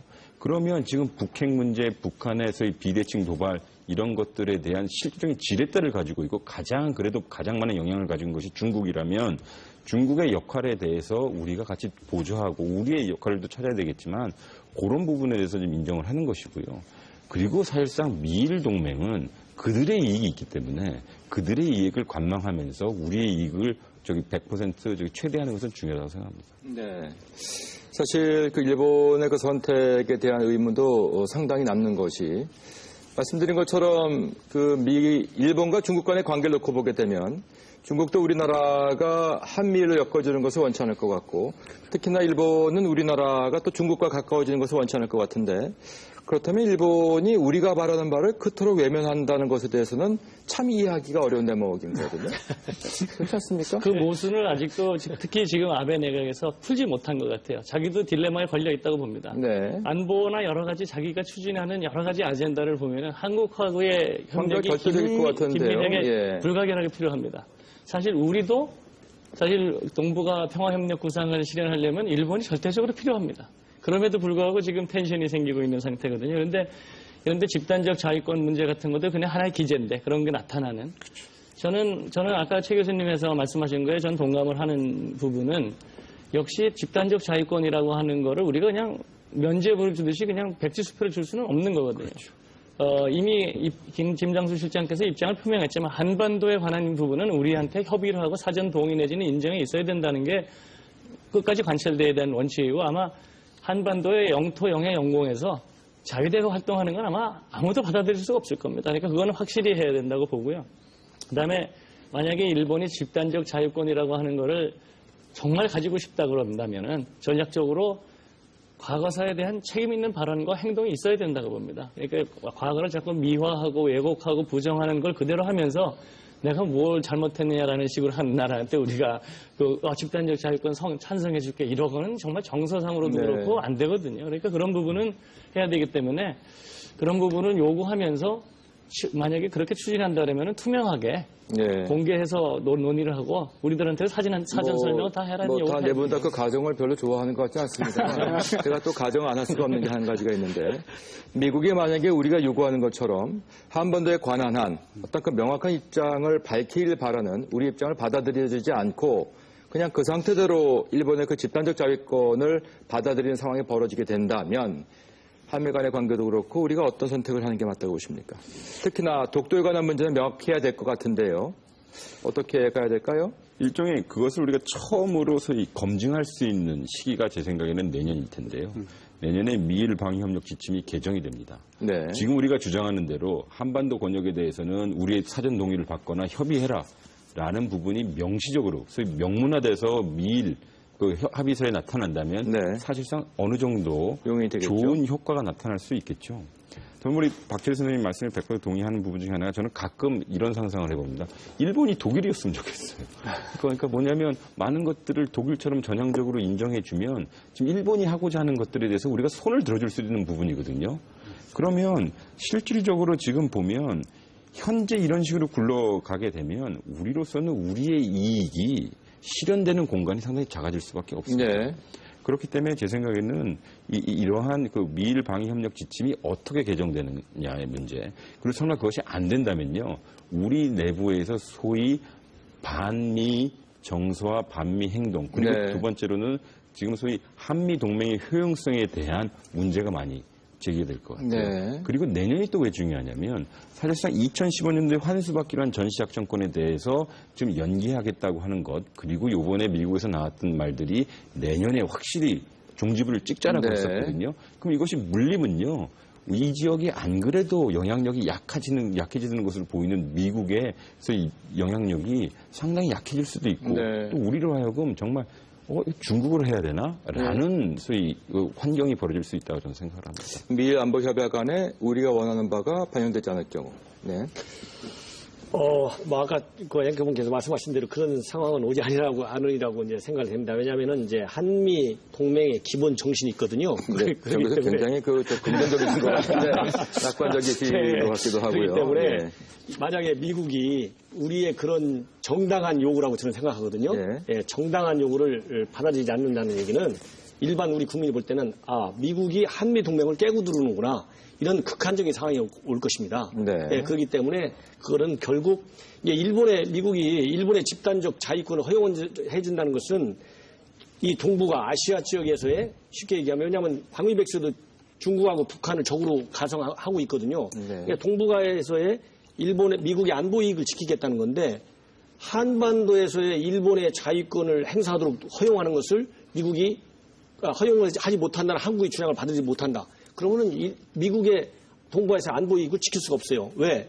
그러면 한반도에서의 미국의 영향력은 완전히 백지 상태로 빠지는 거거든요. 네. 그렇기 때문에 상반된 결과가 가져오는 것이죠. 그렇기 때문에 저는 미국이 반드시 받아줄 것이다. 그냥 만약에 안 받아주면 어떻게 될 거냐는 거죠. 그러니까 안 받아주는 환경은 올 수가 없고 만약 안 받는다는 가설이 나오면 예. 안 받는 가설이 나오면 우리 한국에서는 바로 주한미군 나가라고 할 것입니다. 예, 그 정도로 생각해야 될 것이다. 예. 우리도 극한적인 많이 가진 건데. 극한적인 가정을 할 수가 있죠. 예. 예를 들어 왜냐하면은 우리의 그런 그 요구를 미국이 아까 말씀드린 대로 안 받아줄 수는 없는 것이고 예. 그렇기 때문에 그건 우리 국민들이 정서상으로 굉장히 극한적인 감정을 자극할 것이다. 그걸 또 일본이 받을까요? 근데 저는 전체 일본의 내부의 사정을 봐서 저는 가능하다고 보는데요. 왜 그러냐면은 일본의 안보를 지켜주는 건 두 가지 틀입니다. 하나는 평화헌법이고 하나는 미일동맹입니다. 근데 지금 집단적 자위권이라고 하는 거는 미일동맹을 강화시키기 위해서 일본이 취하는 조치거든요. 네. 그런데 이게 미일동맹을 벗어난 그 틀을 넘어서는 집단적 자위권을 행사한다는 거에 대해서 우선 일본 내부에서도 상당한 반발이 있고 이게 일본의 평화헌법을 바꾸지 않은 것은 그 해석 개헌을 통해 가지고 유사 개헌을 하겠다는 얘기인데 지금 하고 있는 거는 지금 평화헌법을 바꾸지 않은 상태에서 이걸 근본적으로 바꿔가지고 확대 해석하는 거는 원천적으로 저는 힘들다고 봅니다. 예. 필요 최소한의 조치에 머물 수밖에 없는 거죠. 결과적으로 논의를 하다 보면 지금 우리가 논란을 하고 있는 거는 그 안전보장 간담회에서 내고 있는 보고서나 이런 거를 보고서 우리가 얘기를 하고 있는 거고 네. 실제로 정부의 정책의 결정은 아니요. 그런 방향으로 잠깐만요. 그러니까 똑같지 않다고 미일 간의 그 보는 안보 협약의 그 내용을 미국은 물론 받고 싶을 것 같습니다. 말씀을 들어보면. 하지만 일본은 어떨까 하는 생각을 해보게 되는 것이 일본이 우리의 요구를 반영한 미일 협약을 맺게 되는 순간 독도에 대한 그들의 주장이 상당히 후퇴할 수밖에 없는 상황이 초래될 거거든요. 그래도 일본이 미일 간의 협약에서 우리 입장을 받아들이는 것을 수용하리라고 보십니까? 제가 하나만 더 말씀드릴게요. 자꾸 일본이 하나로 다 똥같이 똥똥똥똥 묻혀가지고 전략적으로 움직이고 있다고 생각하시는 것 같은데 너무 일본을 과대평가하시고 그리고 일본 내부에도 집단적 자위권에 대해서 상당한 논란이 있습니다. 여론조사 결과를 소개시켜드릴게요.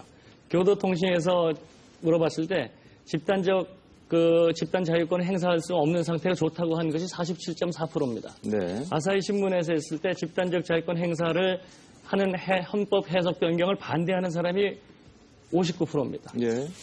마이니치에서도 51%입니다. 그러니까 일본 내부에서도 상당한 이거에 대해서 위화감이나 반대 세력이 있다는 걸 우리가 감안하면서 얘기를 해야죠. 예, 뭐 감안하면서도 어쨌든 우리의 입장을 좀 정립해야 되는 것이니까요. 네, 저도 사실 그런 면에서는 말씀이 나오셨는데 한반도에 벌어지는 분쟁 상황, 전쟁을 상정한 것일 텐데 거기에 자위대가 온다라고 하는 사실은 우리도 그렇지만 일본 국민들도 납득하기 어려운 사태일 것 같거든요. 예. 그러니까 평화헌법이라는 것이 완전히 개헌이 되어서 일본이 보통 국가가 완벽하게 되었을 때 그런 정도 일본이라면 어느 정도 상정할 수 있을지 모르지만 네. 현재와 현재와 같이 다소 원칙적인 그러니까 헌법의 위헌이라는 주장까지 있는 상황에서 한반도의 자유대가 전쟁 상황에 출동을 한다라는 얘기를 네. 일본 정부가 앞장서 추진하기는 어렵지 않을까 싶습니다. 자, 아무튼 사실 이와 같은 모든 그 논의는 정상이 만나서 풀 얘기라고 생각을 합니다.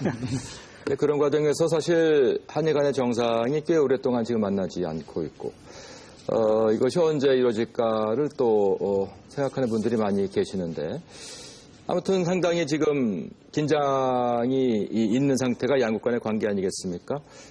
이대로 두는 것이 바람직하지 않다는 것도 많은 분들이 동의하실 것 같고 이 문제를 어떻게 푸는 것이 좋을지로 오늘의 토론을 좀 마무리해보면 어떨까 싶은데 최 교수님 어떻습니까? 이 한일 간의 관계, 특히 정상 간의 만남 이건 어떻게 해야 할까요? 저는 뭐 일단 한일 정상회담 필요하다고 봅니다. 왜냐하면 그것이 어떤 관계이든 간에 대화 없는 이해는 없거든요. 네.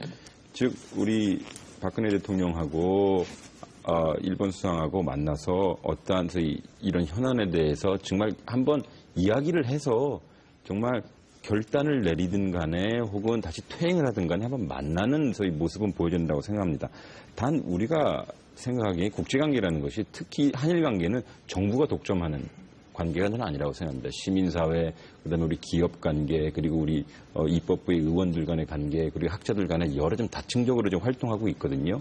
그렇기 때문에 제 생각에는 정상회담을 이루기 위해서, 즉 원칙적으로 해야 된다는 것은 양국이 좀 공유하고 있는 것 같은데 이런 소위 사회 저변, 기능적인 그리고 영역별로 활발한 중간급 단계에서 한 이후에 이 부분에 대해서 정상끼리 결정하십시오. 라고 했었을 때는 전 정상회담 더 실효 가능하다고 보고요. 네. 그때 우리가 지금 명확한 우리의 요구사항을 얘기해야 되겠죠.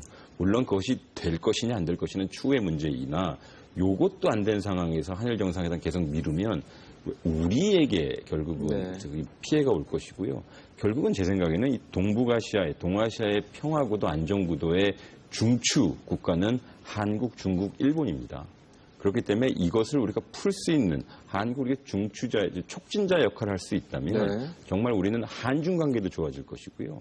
그리고 우리 한일 관계도 매우 좋아질 것이고 또 미국의 입장에서도 정말 이 지역의 안정과 평화를 위해서는 한국의 역할이 정말 중요하구나라고 인식하게 할 때 한미동맹도 좀 더 건강해질 수 있다고 생각합니다. 예, 박 교수님. 저도 뭐 만나서 풀어야 된다고 늘 주장해 왔습니다. 잘 안 돼서 좀 안타까운데 왜 만나서 풀어야 되냐면은 말씀하신 대로 대화가 없는 관계 진전, 없습니다. 대화가 없는 신뢰 회복이라는 건 있을 수가 없죠. 그냥 계속 안 만나는 거죠, 그냥. 근데 왜 해야 되냐면은 지금이 이렇게 팽팽하게 긴장된 상태에서 이 문제를 현안을 포함해서 풀 수 있는 사람은 정상들밖에 없습니다. 정상들이 그 문제에 대해서 방향성을 제시해 주지 않으면 이 문제를 한번 풀도록 노력해봐라 하는 거하고 그냥 내비둬 라는 거하고는 전혀 다른 효과가 나옵니다. 그렇기 때문에 결단을 할 수 있는 거는 정상이라는 것 때문에 해야 된다고 보고요. 그냥 이 상태로 그냥 쭉 방치를 해놓으면은 서로 일본 내에서 반한 세력, 한국 내에서 반일 세력이 점점 늘어날 거고 그렇게 되면 점점 못하는 정상회담을 못하는 환경이 조성이 돼서 그냥 자충수를 두는 경우가 될 거라는 게 좀 걱정입니다. 또 하나 말씀드리면은 지금 한미 관계 관리를 위해서도 좀 해야 된다고 생각합니다. 이게 한 8월, 9월까지는 미국에서 일본 측에 압력을 많이 넣습니다. 저가사 문제에 대해서 정확하게 해라. 야스쿠니 산모하지 마라. 그래가지고 계속 압력을 넣는데 요즘은 한국에 눈을 돌리기 시작했습니다. 한국이 너무 과거사에 집착을 하고 있는 거 아니냐. 자꾸 딴지만 걸려고 한다. 그러면은 워싱턴이나 국제사회 분위기가 한국은 계속 일본 가지고 그냥 계속 발목만 거는 나라구나라고 하는 인식을 줄 수가 있습니다. 그런 측면에서 좀 국제사회에서 성숙한 모습을 보여주는 거는 그냥 이웃으로서 비즈니스로 얘기하는 거죠. 뭐 싸울 필요는 없고 그냥 침착하게 하면 된다고 봅니다. 일본의 변화가 전혀 없음에도 불구하고요. 그러니까 그거를 우리는 말이죠. 일본이 백기를 들고 투항을 하기를 바라는데 백기가 아니고요. 아니 그러니까 그것도 우리가 바라고 예를 들면 종군위 안보 문제 같은 걸 풀어야 되지 않아요? 예. 그러면은 정상 간에 만나서 이 문제를 풀자라고 하는 합의를 하면은 누군가가 그 안을 만들어. 근데 그 합의가 안 된다면은요. 정상이 만났지만 합의가 없으면 모든 문제를 원타임 딜에 끝낼 수 있는 이슈는 없다고 생각합니다. 예. 그러니까 독도는 독도 문제를 조용히 관리하자. 종군위안 문제는 빨리 풀자. 왜냐하면 피해자 할머니들이 자꾸 돌아가시거든요. 네. 생존하는 기간에 풀려면 빨리 풀어야 됩니다. 그리고 다른 이슈들도 많이 있으니까 그런 이슈들은 하나하나씩 좀 쪼개가면서 해야지 이걸 한 군데로 물어가지고 이렇게 한 번에 다 하려고 그러는 거는 무리가 있다고 생각합니다. 네. 저도 아마 이 정상회담 문제는 내 패널이 좀 더 일치하지 않을까 그런 예상을 가지면서 말씀을 드립니다만 이런 측면을 말씀드리고 싶습니다. 현재 일본의 아베 수상은 기회가 있을 때마다 대화의 문은 열려 있다라는 얘기를 뉴스에서도 하고 외신을 통해서도 하고 그렇습니다. 근데 문제는 박근혜 대통령께서 지난 1년에 그 아베 수상과 만날 자리에서 보여주셨던 모습은 물론 그 한국 국민으로서 심정적으로는 이해가 되지만 여러 가지 협상의 여지들을 그 스스로 굉장히 단절한 듯한 모습에서 그런 그 일련의 제스처가 외교적으로 어떤 효과를 낳았을까라는 생각도 개인적으로는 들었습니다. 무슨 말씀이냐면 일본 내에 있는 최근의 그 반한 기류라고 하는 부분은 생각보다 굉장히 심각하거든요. 그러니까 수학여행을 한국에 반일 감정 때문에 오지 않겠다라는 얘기가 산케신문 같은 데서 괜히 증폭을 시킨다든지 하면서 현재 있는 모든 현안의 문제를 중국도 문제입니다만 한국의 여러 가지로 책임 전가를 하는 형태의 반한 기류가 정치적인 부분에까지 영향을 미치고 있는 상황입니다. 네. 물론 한국도 마찬가지죠. 근데 이런 상황들을 양국 정상이 만나서 말씀하신 대로 백기가 아니라 노란색기도 갖고 나올 것 같지는 않습니다만 양국 정상이 현재 있는 대립구도를 조금은 누그뜨리는 역할을 해주셔야 되지. 조금 더 차분한 논의가 가능하고 대안을 창출할 수 있다는 거죠. 그런 면에서 첫 번째 정상회담에서 성과를 내기는 어렵겠지만 적어도 현재 있는 한일 관계 기본적인 분위기를 바꿔놓는 저는 기폭제가 되리라고 생각합니다. 만나서 만약에 아무런 결과가 없이 결렬이 되는 모습을 또 보여준다면 정 교수님? 글쎄요. 저는 뭐 정상회담을 해야 된다는 그 원칙론에는 저는 생각이 같습니다. 네. 그러나 언제 어떻게 하느냐. 예. 과연 그리고 무엇이 나올 것이냐. 이런 여러 가지를 종합적으로 판단을 해서 안 나와도 해야 되느냐. 저는 그게 안 나와도 만나면 될 것이다. 이런 기대는 현재 언론을 통해서 나오는 일본 아베 총리의 발언을 종합하면 절대 나올 게 없다. 예. 그러니까 그냥 만나면 예. 실망이 더 커지고 더 악화된다. 왜?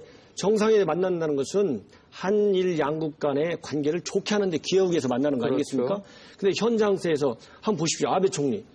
야스쿠니 신사 참배 계속 하겠다는 거 아닙니까? 예. 과거 총리 했을 때 안 한 거 지금도 후회한다는 거 아닙니까? 예. 이 생각에 조금도 변화가 없어요. 없죠. 생각해보니까 내가 총리를 다시 한번 해보니까 요것만큼은 국제 전반적인 정세를 볼 때 내가 조금 해야 되겠다.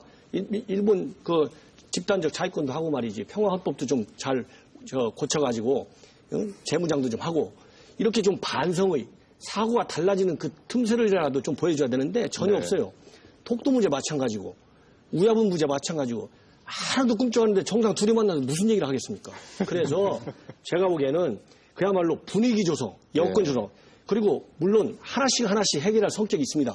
그러나 한일 간의 갈등 관계는 성격 자체가 서로 맞물려 있어요.